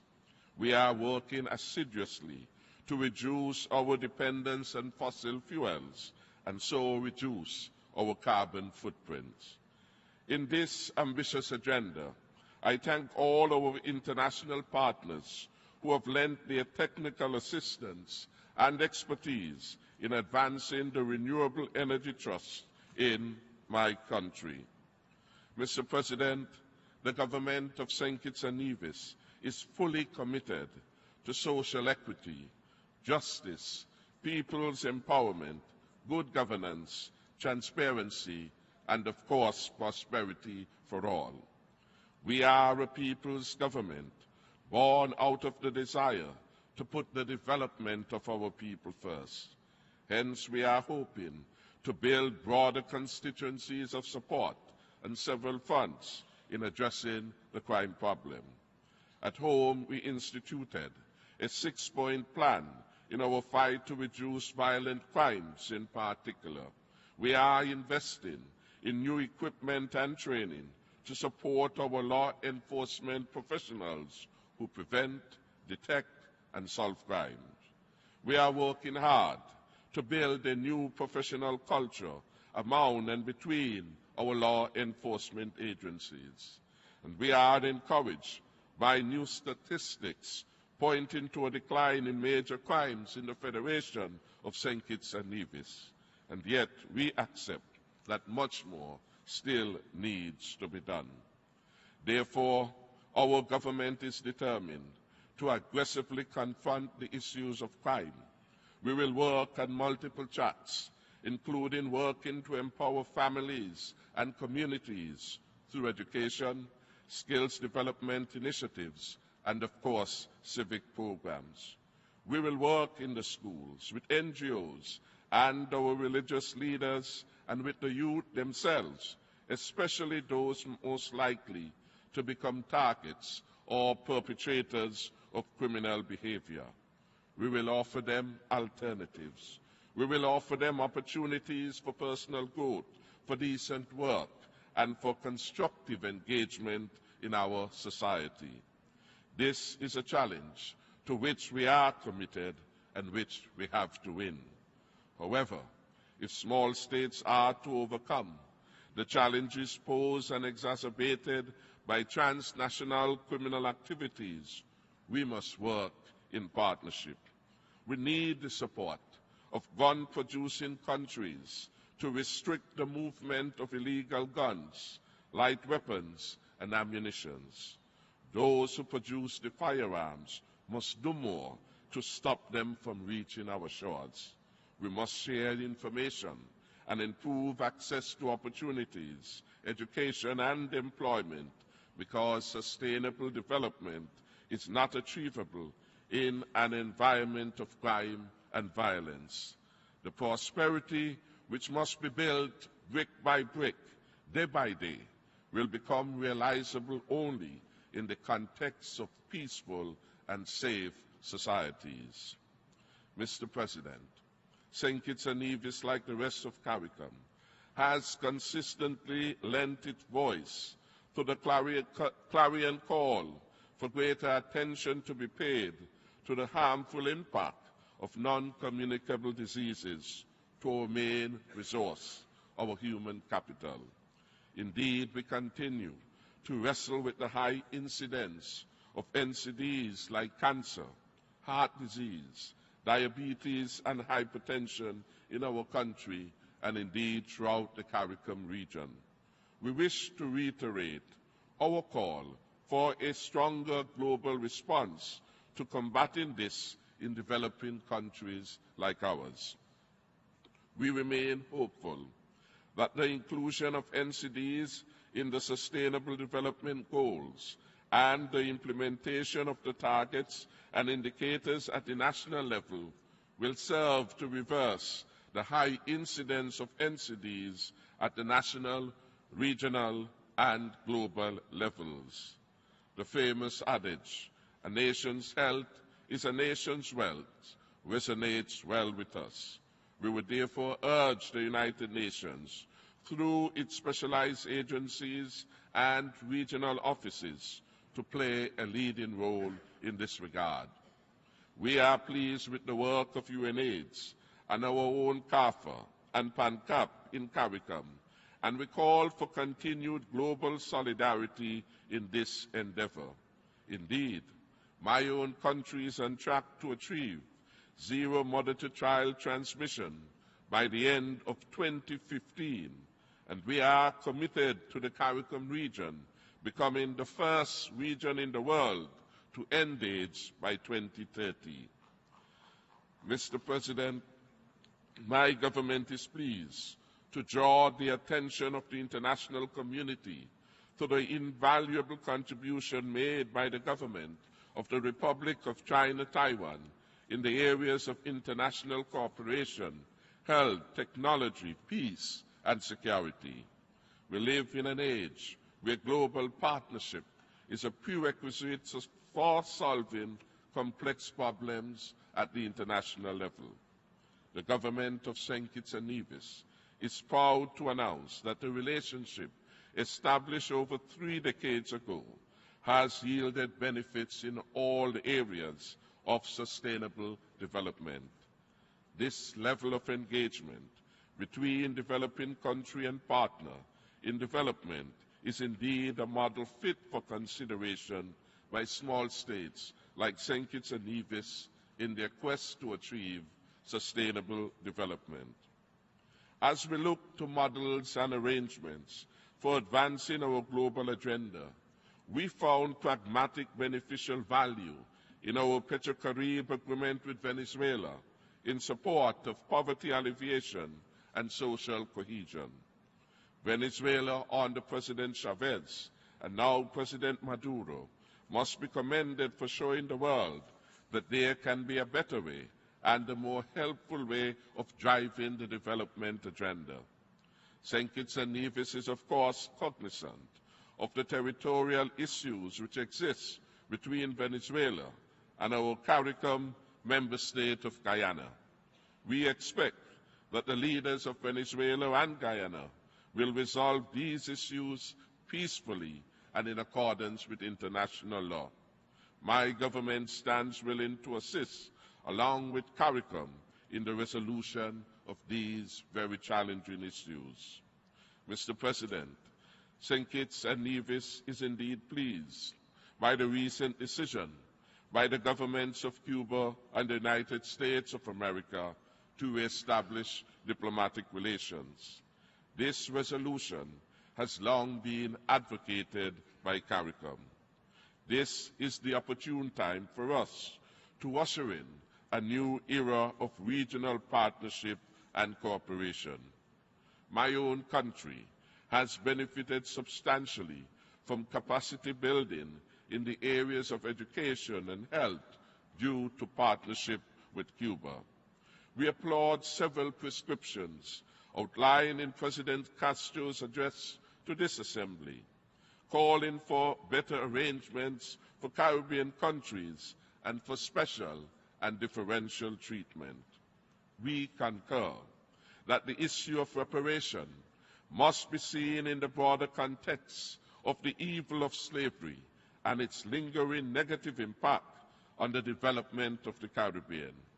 Reparation has to be considered as a pathway to addressing the perennial disadvantages that slavery has caused to our economies and our societies. In conclusion, Mr. President, as part of our development agenda, St. Kitts and Nevis will work daily to ensure that every citizen has access to high-quality health care, a 21st century education, decent work, and an improved quality of life consistent with the 2030 SDG agenda. We remain eager to work within the United Nations system, but the United Nations must be re-energized, retooled, and refocused to meet the challenges of the 21st century. In fact, we want to see a United Nations strengthened and reflective of the reality of our world, the needs of its membership, and the wishes of our diverse and swelling populations. In St. Kitts and Nevis, we are building a modern, responsible, and responsive society rooted in democracy and the rule of law. We are optimistic that in the months and years ahead, the United Nations and its specialized agencies will be more robust, nimble, modern, and responsive in order to complement our work and to be better able to prevent crises in ways that effectively improve lives. It is through these type of commitments and action that we will transform our beloved St. Kitts and Nevis, the United Nations, and indeed the world. I thank you, and may God bless the people and country of St. Kitts and Nevis. En nombre de la Asamblea. On behalf of the General Assembly, I wish to thank the Prime Minister of St. Kitts and Nevis for the statement just made and would request protocol to escort His Excellency. La Asamblea escuchará ahora. The Assembly will now hear a statement by His Excellency Edi Rama, Prime Minister of the Republic of Albania.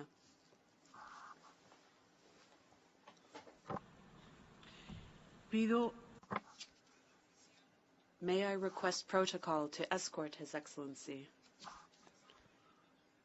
I have great pleasure in welcoming the Prime Minister of the Republic of Albania, His Excellency Edi Rama, and invite him to address the General Assembly.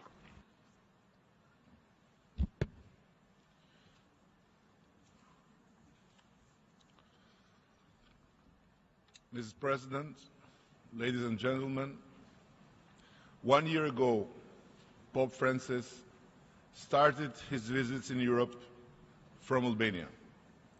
We saw last week, here in America, the hope and joy he could bring to the richest and most powerful country in the world. Imagine the joy he brought to us, not least by the praise he bestowed upon Albania in saying we are proof that the peaceful and fruitful coexistence between people and communities belonging to different religions is not only beneficial, but is concretely possible and practical.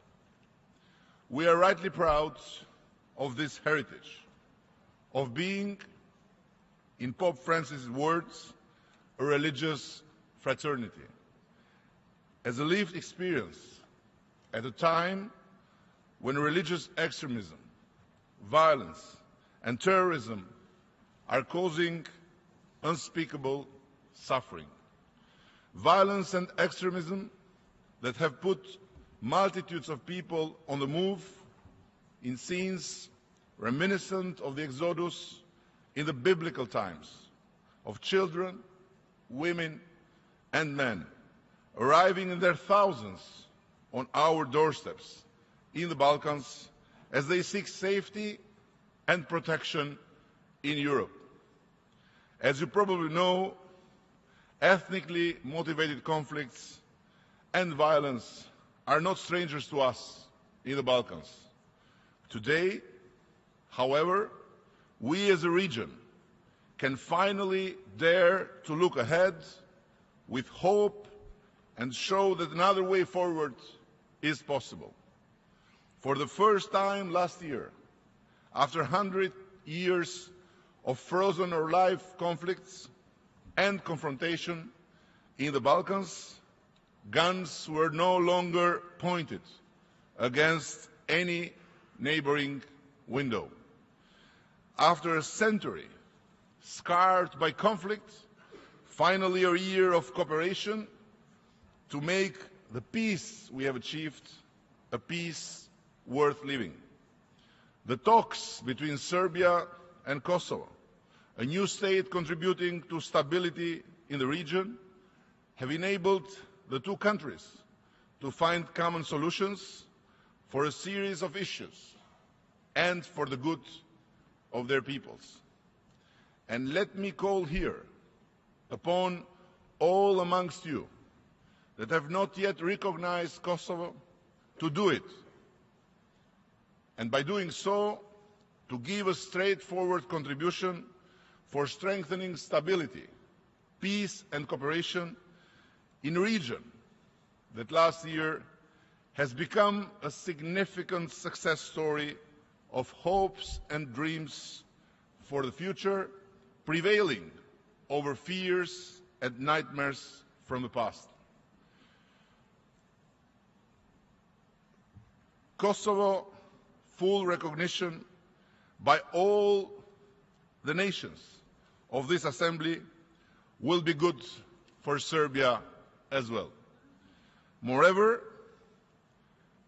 last year I made the first visit of an Albanian Prime Minister to Belgrade after 68 years. And since the Vienna Balkan Summit of August 2015, our region has been successfully developing many collaborations, including the area of youth exchanges, promoted by Albania and Serbia and inspired by the model of youth exchanges among France and Germany after the World War II. We are focusing in particular on this because it is crucial to educate our young people what history has taught us. That it is better to celebrate our differences, not fight over them, to learn from our past, not live in it. No matter the place, no matter the language, no matter the color, no matter the religion. Ladies and gentlemen, the United Nations has engaged in an unprecedented conversation with hundreds and thousands of young people. It has developed the Sustainable Development Goals, taking into account their hopes and their expectations. As we affirm our pledge to achieving these goals, let us put the young at the heart of this agenda. Countries, large and small, let's come together to begin the process of developing a global charter that puts education of our young and determination to deliver a better future for them at its heart. We are going to introduce a reform in Albania that will include in the school curriculum such a charter of values. We have also been working hard and make progress in a number of important reforms, including in education, public administration, energy and economic development, justice and fight against crime. And Albania is eager to be part of a global team that will meet this December in Paris to decide on measures to protect the environment in line with sustainable development objectives and ENDC goals. This unprecedented event will be effective if, like in a great team, everyone plays a part.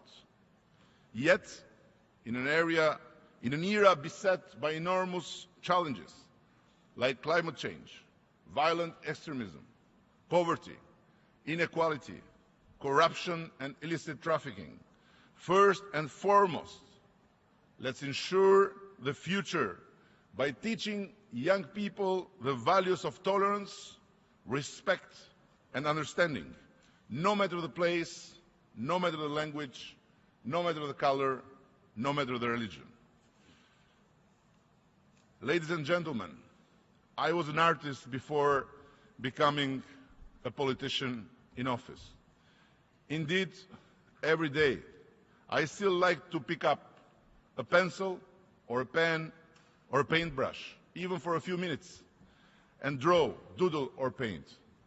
And all of us are trying to paint our own big picture in our different ways, set out a clear vision, work towards it.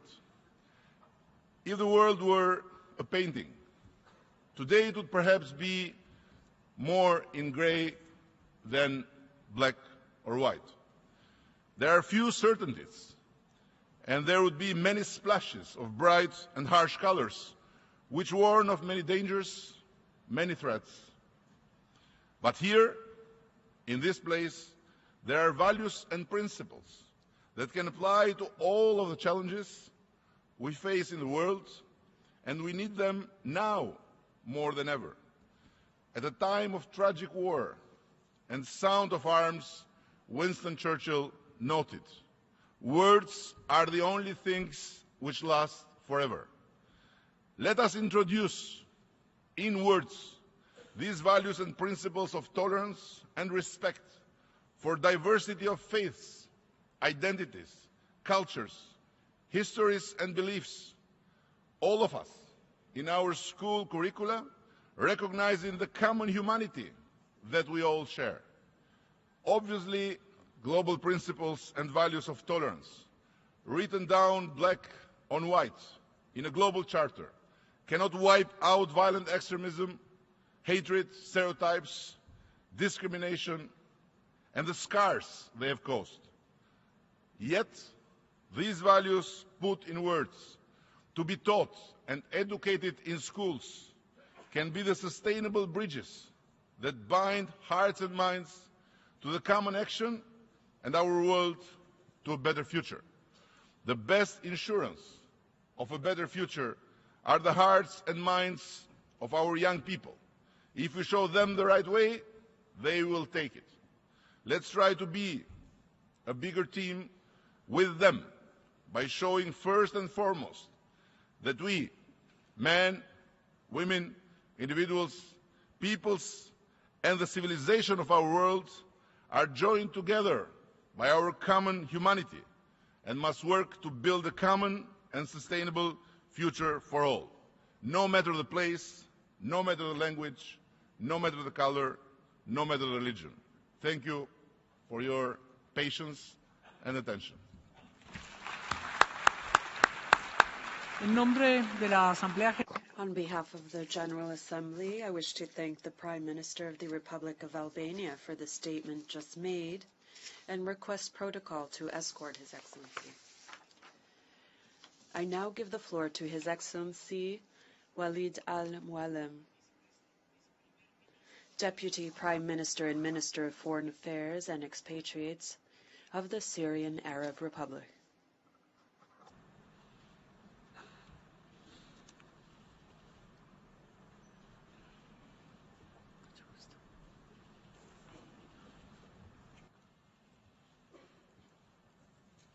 السيد رئيس الدورة السبعين للجمعية العامة. President of the 70th session of the General Assembly, I would like to congratulate you on your election as President of the General Assembly at its current session and wish you success in leading the work of this session. I would also like to thank your predecessor for his presidency of the previous session. Ladies and gentlemen, I greet you from this great international edifice that was originally established with all its agencies in order for peace and security to prevail in the world. I greet you as I come from a country where security has been disrupted and peace has departed, a country that lives a fierce war for more than 4 years. I greet you from a land baptized by the blood of its people who fight terrorism and defend their fellow citizens against terrorism, while waiting for this international organization to fulfill its promises and implement its resolutions related to combating terrorism. The resolutions adopted by the Security Council under Chapter 7 are still only ink on paper, mentioned only in press releases and media, while on the ground, the countries furthering and supporting terrorism are still. Those countries continue arming, training, and sending terrorists to Syria while being indifferent and unconcerned for the implementation of those resolutions.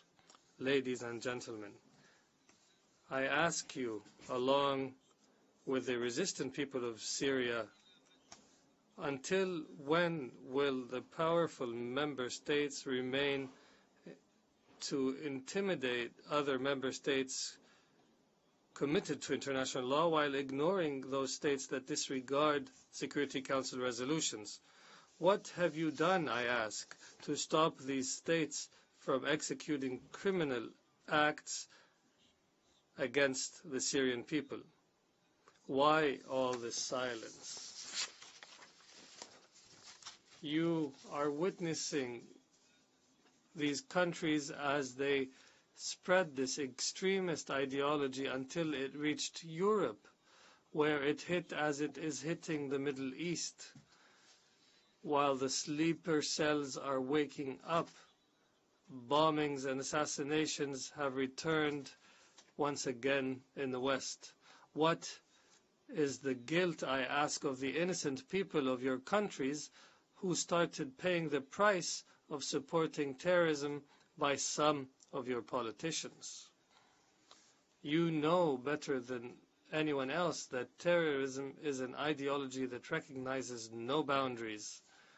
You know that when this monster comes out, it cannot be limited to certain countries. The terrorism of ISIS, al-Nusra, and other Al-Qaeda-affiliated terrorist organizations is killing the innocent, capturing women and launching mortar shells on civilians.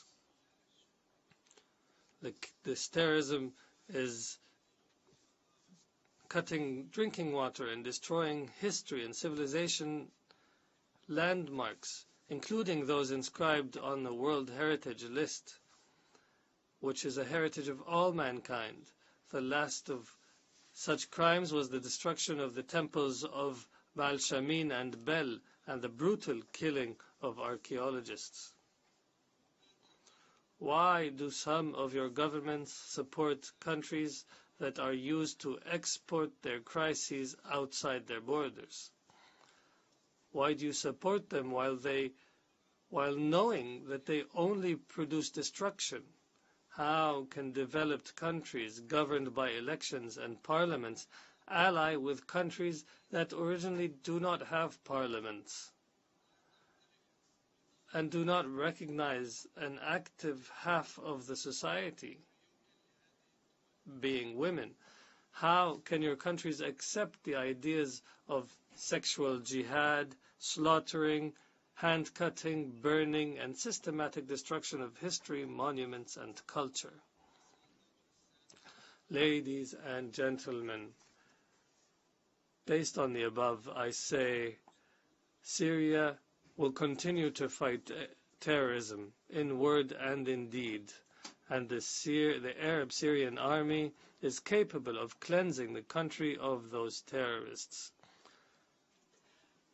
Despite all the sacrifices and high prices paid, and that we are still paying, along with the Syrian people from all backgrounds who've paid in life and all other forms in security, economy, and livelihood. I hope that for once you stand for honesty and truth.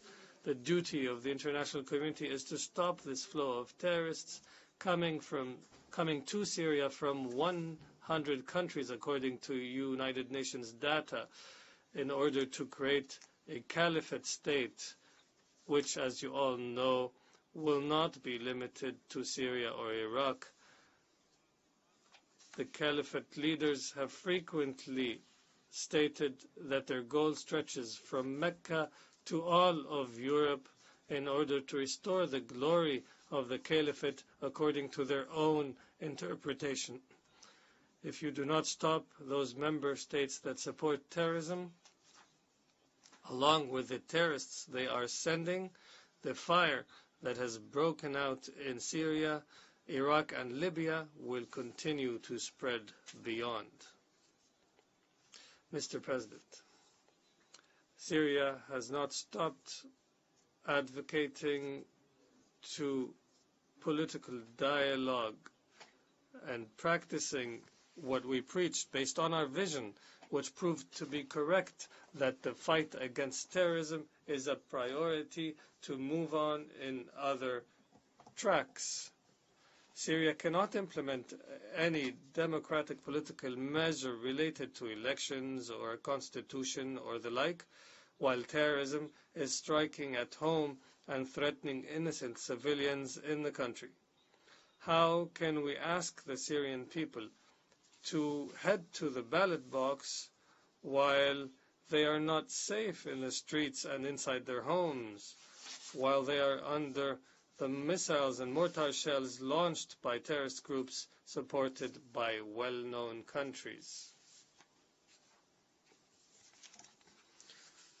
Nevertheless, we were and still are believers in the political choice, the political dialogue, according to the parameters known to all, namely preservation of national sovereignty, the unity of Syria's territory and people, maintaining the state institutions, developing them and improving their performance, and that the only way to a political solution is through Syrian-led national dialogue without any foreign interference.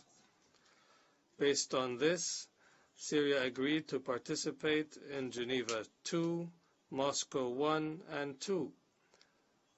I would like to announce here that Syria agrees to participate in the 4 brainstorming committees of experts proposed by the Special Envoy Staffan de Mistura.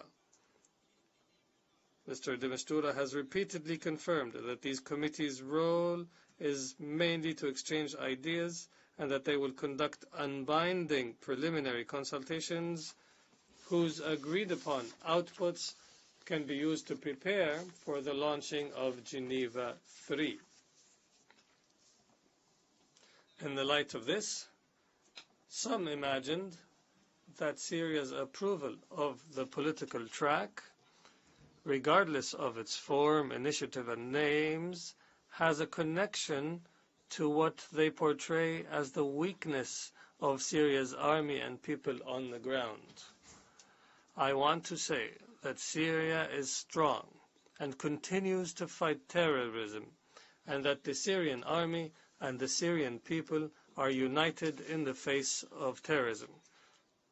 Let no one think, whoever they may be, that after all these sacrifices and steadfastness for more than 4 years, they could obtain through politics what they could not win in the field, وأنه سيحقق or that they will achieve at the negotiating table what they failed to achieve on the ground.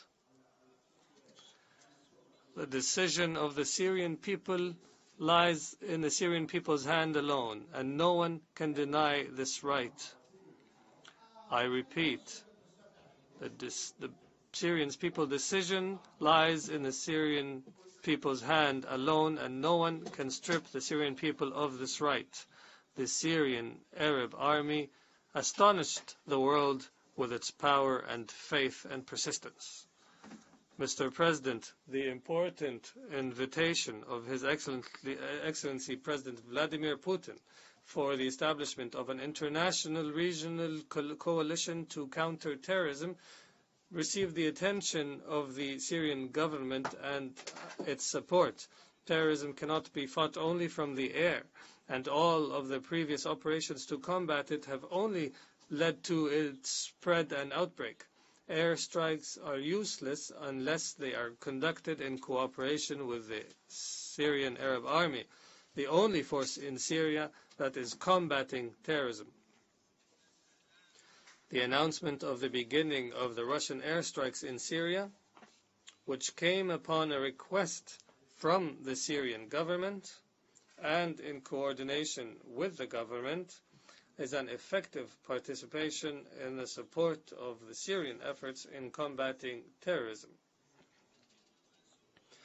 The so-called Arab Spring was a spring only for Israel and its undercover and known allies. Israel continues to attack Syria while the world is watching. Israel is arming the terrorists and treating them in its hospitals and helping them with its intelligence services and supporting them to stand between it and the Arab Syrian army across the border. While those terrorists weaken, it intervenes directly through airstrikes or artillery shelling, just as Turkey did and is still doing, whether in Aleppo or in Idlib, and as Saudi Arabia and Qatar are doing, and who are racing to shed Syrian blood through their different instruments. The continued support for terrorists and the escalation of their attacks on citizens in most regions and cities in Syria led to an increase in citizens' need for the basic commodities and services in many areas. The inhuman sanctions imposed by the European Union and the United States exacerbated the living conditions of Syrian civilians. At the same time, my government is cooperating with the United Nations and its humanitarian agencies within the framework of response plans agreed upon with the Syrian government to meet the basic needs of the citizens, especially those forced by the terrorist acts to flee their homes, and many of whom have resorted to some neighboring countries. Some of those countries accommodated them in camps for training on weapons, or what resembles places of detention and isolation. إنني أؤكد أن الدولة السورية تضمن لمن يرغب. I stress that the Syrian state guarantees the safe return and decent life for the citizens who are willing to return. At the same time, Syria continues to exert all efforts to deliver aid from international organizations to all Syrian citizens without discrimination wherever they are. Mr. President, the Syrian Arab Republic confirms its adherence to the full restoration of the occupied Syrian Golan Heights until the line of June 4th, 1967. It also emphasizes its rejection of all actions taken by Israel, the occupying power, to change its natural, geographical, and demographic characteristics, in clear violation of relevant Security Council resolutions, in particular resolutions 497 of 1981 and 465 of 1980. Syria also confirms that the Palestinian issue is the central issue of the Syrian people, which supports the inalienable and legitimate rights of the brotherly Palestinian people, particularly the right of return and self-determination, and the establishment of an independent state on its land with Jerusalem as its capital. Mr. President, at the end of 2013, Syria accepted the initiative of the President of the Russian Federation, His Excellency Mr. Vladimir Putin, and joined the Convention of the Prohibition of Chemical Weapons, based on the need to establish in the Middle East a free zone of nuclear weapons and all weapons of mass destruction. It also wanted to prove to the whole world its commitment to stand against any use of chemical weapons. Syria fulfilled its obligations resulting from its accession to the Convention and completed its commitments despite the prevailing difficult situation. Were it not for the Syrian cooperation with the UN-OPCW joint mission, it would have not been possible to complete the tasks of the mission. Mr. President, the Syrian Arab Republic would like to congratulate the Islamic Republic of Iran on its steadfastness and victory in achieving the historic agreement that fulfills the aspirations of the brotherly people of Iran and recognizes the right of Iran to use nuclear energy for peaceful purposes, and lifts the sanctions imposed against Iran, as well as lifts the freeze on its assets and leads to opening up the international arena on this brotherly country. This agreement proves that the diligent and serious diplomatic approach is able to overcome all obstacles and result in peaceful and fair solutions for difficult issues. Syria stresses that establishing a zone free from all weapons of mass destruction in the Middle East is unachievable without the accession of Israel, the only nuclear power in the region, to all treaties banning such weapons, and to put its nuclear facilities under the supervision of the International Atomic Energy Agency. At the same time, we emphasize the right of all countries to acquire and develop nuclear technology for peaceful purposes. Mr. President, Syria emphasized that imposing unethical, unilateral, coercive economic measures by the United States and the European Union contradicts the rules of international law and the principles of free trade.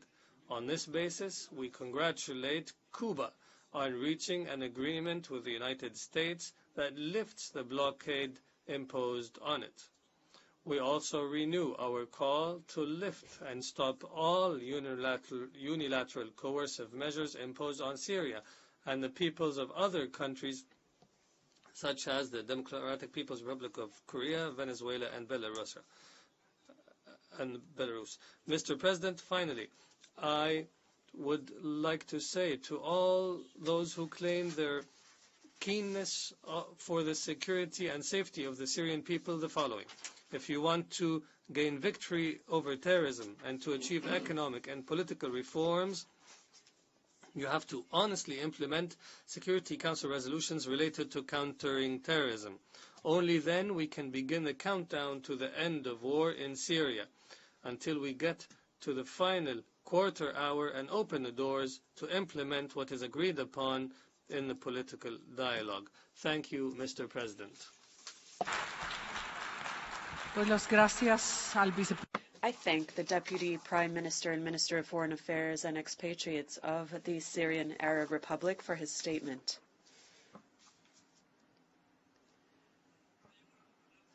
I now give the floor to His Excellency Gunnar Bragi Sveinsson, Minister of Foreign Affairs of Iceland.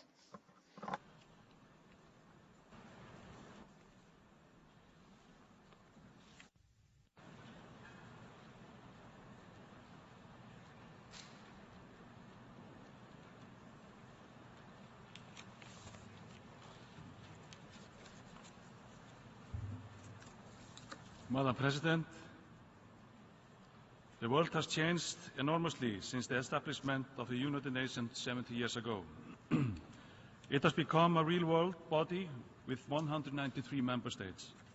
The UN has established a peacekeeping structure, has overseen the development of a strong human rights framework, and set up key agencies for development, humanitarian issues, and the environment. And we have seen the codification of international law under the auspices of the UN through such landmark treaties as the Law of the Sea Convention. Over the same period, the UN has witnessed the agonies and tragedies of several generations around the world, brought on by poverty, conflict, and natural disasters. The United Nations has not always met our expectations, but it is the only organization where all countries can work to solve the problems we have today and to seek to prevent potential problems for the future. This anniversary witnesses a striking example of how the world's nations within the Forum of the UN can work together to chart a future for our peoples.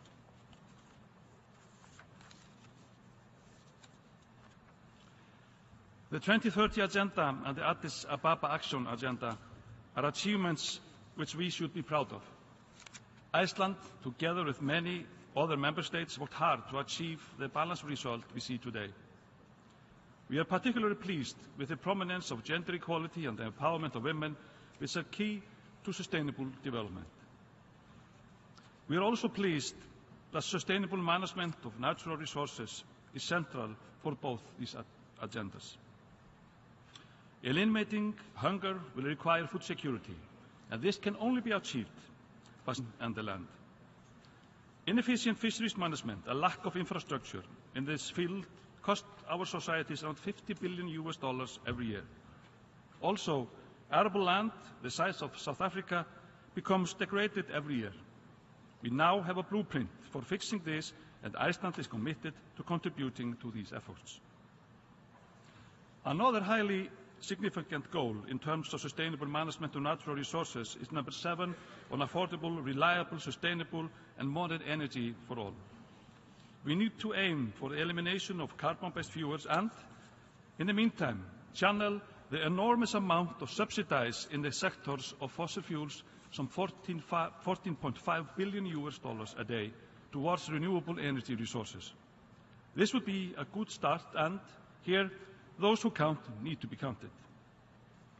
Iceland also worked hard with others to include language in relation to non-communicable diseases, including neurological disorders. The universal nature of our new common goals requires each of our states to contribute at the national, regional and global levels. None of us can succeed alone, and Iceland is committed to playing its part in reaching those ambitious goals. Madam President, everywhere we are witnessing the drastic consequences of climate change. Last month, I took part in the Global Leadership Conference in Alaska with other Arctic countries to draw attention to the impacts of climate change, which is particularly revealing in that region. Temperatures in the Arctic are increasing at more than twice the average global rate, and the fragile ecosystem of the region is increasingly at risk, and Arctic communities are experiencing firsthand the challenges of dealing with a rapidly changing climate. The consequences are far-reaching. Shrinking glaciers in the north contribute to higher sea levels in the south. But there is still time to turn things around. COP21 in Paris will be our chance, maybe our last one, to put us on track towards a sustainable future and take decisions based on the best available science. Iceland is committed to ambitious long-term global climate agreement and intends, collectively with other countries in Europe, to reduce greenhouse gas emissions by 30% in 2030. Madam President, you asked us to focus on the road ahead for peace, security and human rights.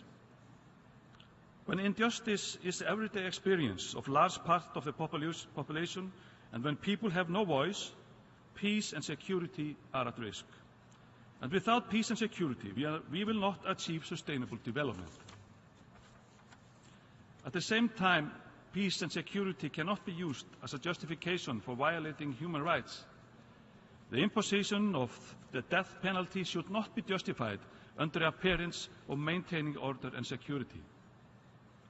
In this regard, the case of Ali Muhammad al-Nimr in Saudi Arabia, a minor when he alleged crimes took place, is particularly worrying. I call on Saudi Arabia to uphold its international obligations and commute his sentence. Madam President, one characteristic of just and human society is the treatment of its minorities and the most vulnerable. Iceland will continue to work with others for non-discrimination, including on the basis of sexual orientation and gender identity. Human rights are for all men, all women, all girls and all boys, not just for some. We, the peoples, includes everyone. Iceland will continue to be a champion of gender equality and empowerment of women, along with many other committed member states. At the beginning of this year, I co-hosted with my colleague from Suriname a successful barbershop conference here at the UN. The aim was to join others in getting men more active on gender equality. I saw it as a support for the He4She campaign run by UN Women. In the light of this success, Iceland intends to host barbershops in other international organizations that we are members of. Madam President, the smallness of our world is starkly highlighted by the ongoing migrant and refugee situation. In Europe, in particular, even before the Syrian crisis, we have witnessed the desperate efforts, often with tragic consequences, of men and women fleeing their own countries in search of a safe future for themselves and their children. It is starkly highlighted by the ongoing migrant and refugee situation. In Europe, in particular, even before the Syrian crisis, we have witnessed the desperate efforts, often with tragic consequences, of men and women fleeing their own countries in search of a safe future for themselves and their children. The search for a better life is nothing new. About 1/5 of the Icelandic population left our country in the late 19th century in the face of extreme poverty and harsh weather conditions. For many Icelanders and millions of Europeans who took perilous journeys to North America, this was a matter of survival. Others were escaping injustice and political systems where they had no voice. The current refugee crisis is, however, unprecedented in recent times. The term migration hardly captures the severity of the situation. This is an exodus. We have all seen the figures. Only this year, some 500,000 refugees and migrants have crossed the Mediterranean to Europe, and millions have fled to neighboring countries. Here, I would like to pay tribute to Syria's neighbors who have quietly and resolutely given shelter to the great majority of refugees. The conflict in Syria, with its complex roots in the larger conflicts in the region, has produced a scale of suffering which we all hoped never to see again. The long-term solution has to be to solve the conflict in Syria and others alike by political means. The Security Council bears primarily responsibility for the maintenance of international peace and security. We call on all Security Council members to, in the words of the Charter, unite their strengths to halt the bloodshed in Syria. The situation is already having consequences far beyond the region, and meanwhile, it is a humanitarian duty of the rest of the world to seek ways to reduce the suffering of the refugees. These are extreme circumstances and call for extraordinary measures. The Icelandic government has decided to allocate $60 million to counter the crisis to support the vital work of frontline UN institutions, like the UNHCR, World Food Programme and UNICEF, and to welcome increased numbers of refugees to Iceland. This is, however, not a numbers game. There are different circumstances in different countries, but we all have to do what we can. These are defining moments. Iceland, Madam President, reiterates its strong conviction that the only path to peace between Israel and Palestine is a two-state solution. Both sides need to commit fully to this solution, and they must refrain from actions that undermine it. Of continued deep concern is the humanitarian situation of the Palestinians, particularly in Gaza, where we continue to call for the lifting of the blockade. Israel must abide by its obligations under international humanitarian law and human rights law. This includes to immediately stop the demolition of Palestinians' homes and to put an end to the displacement of Palestinians from the land. Terrorist activity from the Palestinian elements is also totally unacceptable and can only undermine peace. We condemn all acts of violence against civilians. The safety and well-being of civilians on both sides must always be ensured. While the situation in the Middle East region gives little cause for optimism, there has recently been a triumph for diplomacy over conflict. I would like to congratulate all the parties which achieved the breakthrough agreement on a joint comprehensive plan of action on Iran's nuclear program. We hope to see this agreement contribute to a more stable region. we should be careful not to forget all the disputes which, if not attended to, could flare up. Here I am thinking of the Western Sahara. On the 70th anniversary of the foundation of the UN, we should recall the basis tenets of the UN Charter and related instruments. This includes refraining from the threat or use of force against the territorial integrity or political independence of any state. It is a matter of grave concern when a permanent member of the Security Council acts to undermine the territorial integrity of another. Rule of law and peaceful resolution of disputes are of existential importance for small states like mine. Madam President, the United Nations is not perfect. I would, however, like to compliment the determination with which Secretary General Ban Ki-moon has approached the shortcomings. There is important work underway to revitalize the General Assembly, and Iceland welcomes the resolution on this topic in relation to appointment of the Secretary General.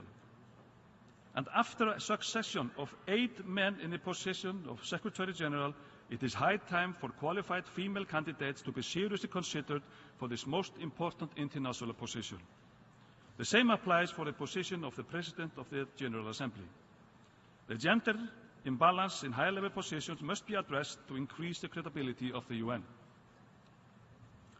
Iceland has long supported the expansion in permanent and non-permanent seats in the Security Council. This is a difficult process, but we cannot ignore the increasingly indefensible situation in which the Security Council represents the world as it was in 1945. The danger is that its authority will gradually be undermined if it does not better reflect the world as it is.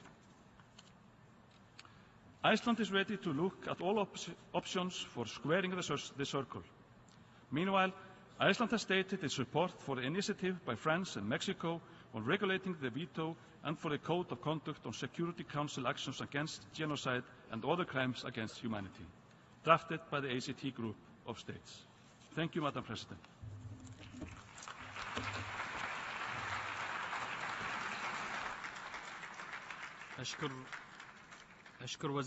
I thank the Foreign Minister of Iceland, and I now give the floor to His Excellency Sheikh Khalid bin Ahmed Al Khalifa, the Foreign Minister of the Kingdom of Bahrain.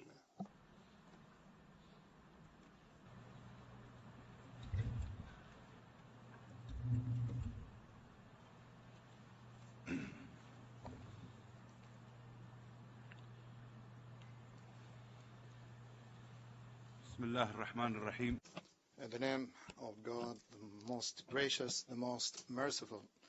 Mr. President, at the outset, it is my pleasure to warmly congratulate your friendly country, the Kingdom of Denmark, on your election President of the 70th session of the United Nations General Assembly. I wish you success in leading the work of the General Assembly and in bolstering the role that the Assembly plays in addressing the challenges that the world is facing today and the international community as a whole is facing. I also would like to thank your predecessor, Mr. Sam Kutesa, for all his efforts in conducting the business of the last session and for all his initiatives towards attaining our common goals. Likewise, I would like to express my heartfelt appreciation to His Excellency, Mr. Ban Ki-moon, the Secretary General of the United Nations, who has spared no effort to improve the efficiency of the organization in the face of the increasingly complex problems and crises in the world. I commend his annual report on the work of the organization and the important steps that he has taken to address the numerous challenges and issues, including sustainable development, climate change, conflicts, and humanitarian disasters, as well as the refugee crisis, in addition to poverty and hunger in many developing countries. Mr. President, I would like at this juncture to express my heartfelt condolences and to totally submit myself to the will of Allah, and to offer our heartfelt condolences to the custodian of the two holy mosques, King Salman bin Abdulaziz Al Saud, King of the Brotherly Kingdom of Saudi Arabia, and to the Muslim nation as a whole, following the tragic stampede that occurred during this year's Hajj a few days ago. We highly value the great historic role played by the sisterly Kingdom of Saudi Arabia and its blessed efforts as guardian of this holy land and servant of the guests of the sacred shrines, dedicating all the means necessary to the organization of Hajj and Umrah and their rights. Anyone who denies this fact ignores the scope of the responsibilities that the sisterly Kingdom of Saudi Arabia discharges so ably. We strongly deplore the false allegations made by President Hassan Rouhani of the Islamic Republic of Iran in his statement before the General Assembly, and reject any belittling of this tremendous effort. Mr. President, the General Assembly of the United Nations just a few days ago took an important step towards humanity's welfare. This happened by the international community's approving of the post-2015 Sustainable Development Agenda. We made it a point to participate in this process, consistent with all our full support for the United Nations action in furtherance of the development goals and in continuation of the Kingdom of Bahrain's role in achieving remarkable results, as documented in international reports in the fields of education, health, youth empowerment, poverty alleviation, literacy, and the enhancement of the rights of human rights. Bahrain has been classified according to the United Nations Human Development Index, was classified among the countries with very high human development. It scored a 5% growth rate in the last 5 years, thanks to the process of reforms decided by His Majesty King Hamad bin Isa Al Khalifa, King of the Kingdom of Bahrain, as well as thanks to his profound interest in meeting the aspirations of the people of the Kingdom of Bahrain at all levels, political, economic, and social. We shall preserve and persevere in our development efforts by conceiving plans and programs for the implementation of the post-2015 Sustainable Development Agenda. We will also exert our efforts to enhance these developmental goals, and for that, my country will host the Arab Ministerial Conference on the implementation of the agenda in the Arab countries from December 6th to December 7th. This will be the first regional conference to be held in the world following the adoption of the post-2015 agenda. The world has testified to the success and excellence of the Kingdom of Bahrain in the field of sustainable development by the International Communication Union. The International Communication Union, which is known as, confirmed the ICT in Sustainable Development Award for 2015, conferred it on His Royal Highness Prince Khalifa bin Salman Al Khalifa, the Prime Minister of the Kingdom of Bahrain, here in New York, thus confirming the esteem in which the Kingdom of His Royal Highness Highnesses are held, as evidenced by the series of distinguished awards in the recent past. Given that the environment is one of the three dimensions of the sustainable development, we want to stress the importance of solidarity and joint action to address the major challenges of climate change. We look forward to the Conference of the Parties later this year in Paris, and we hope that it will reach a binding and ambitious agreement to deal with this phenomenon and its repercussions, notably on small island development States. Mr. President, this session coincides with the 70th anniversary of the United Nations, an organization that we all cherish, whose role we all appreciate, and which for us is indispensable. We shall endeavour relentlessly to attain its goals, especially in the light of the tragedies and hardships faced by humanity at the end of the Second World War, with its huge toll in lives, in displacement of peoples, and the obliteration of a great number of cultural monuments in many parts of the world. All this should make us firmly united, and should bring us to cooperating with each other on a transparent manner to avoid the recurrence of the past tragedies.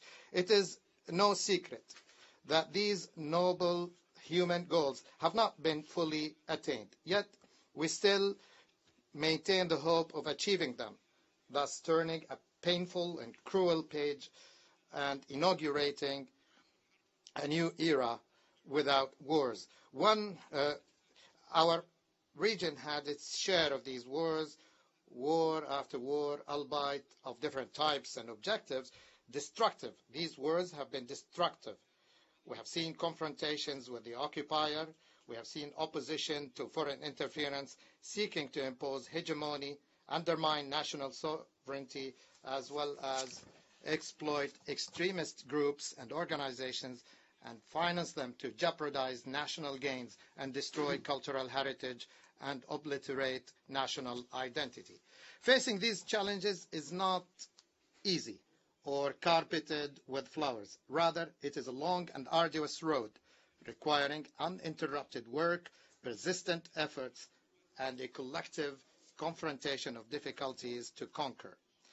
Paramount among these is the disregard by some, such as Iran, in the case of my country, of the principles of non-interference in the internal affairs and good neighborliness, and their exploitation of extremist groups, the provision of safe haven to fugitives, and the opening of training camps for terrorist groups, smuggling arms and explosives, as has happened to my country, where citizens and expatriates and the security personnel protecting them and the nation at large have been targets of murder and criminal acts that claimed 16 lives from security personnel and injured 3,000. These dangerous criminal acts go even further. Barely 2 days ago, the security authorities in the Kingdom of Bahrain discovered a cache of locally made bombs in the heart of a densely populated area, including large quantities that amount to 1.5 tons of highly explosive material destined for use in the manufacturing of such potent explosives as C4, RDX, and TNT, together with explosive chemical substances and a number of explosive devices ready to use, automatic weapons and guns, hand grenades, and quantities of ammunition and wireless equipment.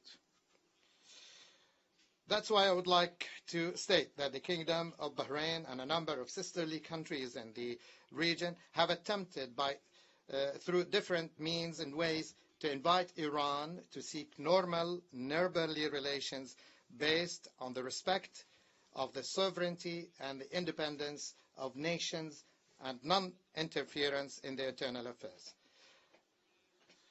The security and stability of a state cannot be detrimental to those of another state.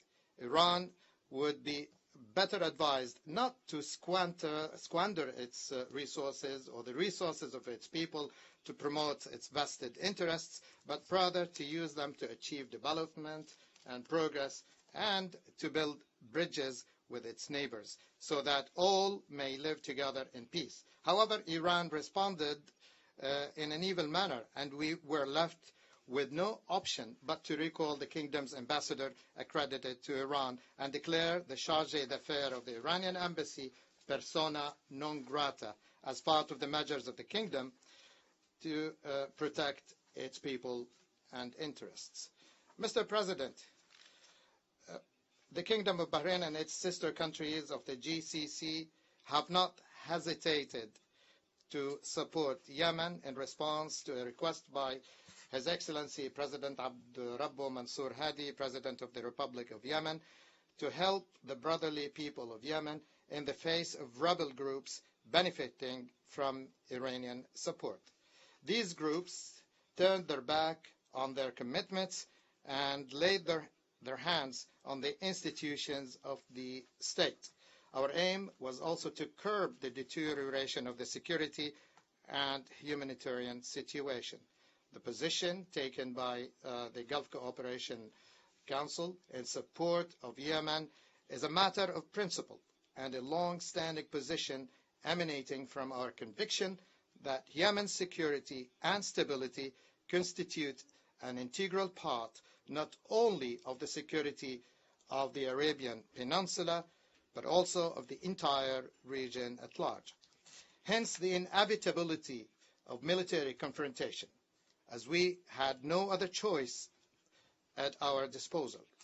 All roads were blocked by the obstinacy of the rebel groups and their belligerent designs for the people of Yemen and the region. To paraphrase my brother, the late Prince Saud al-Faisal, may he rest in peace, we are not warmongers, but when the war drums are beaten, we will be ready for it. This proves that the GCC countries are and have always been advocates of peace.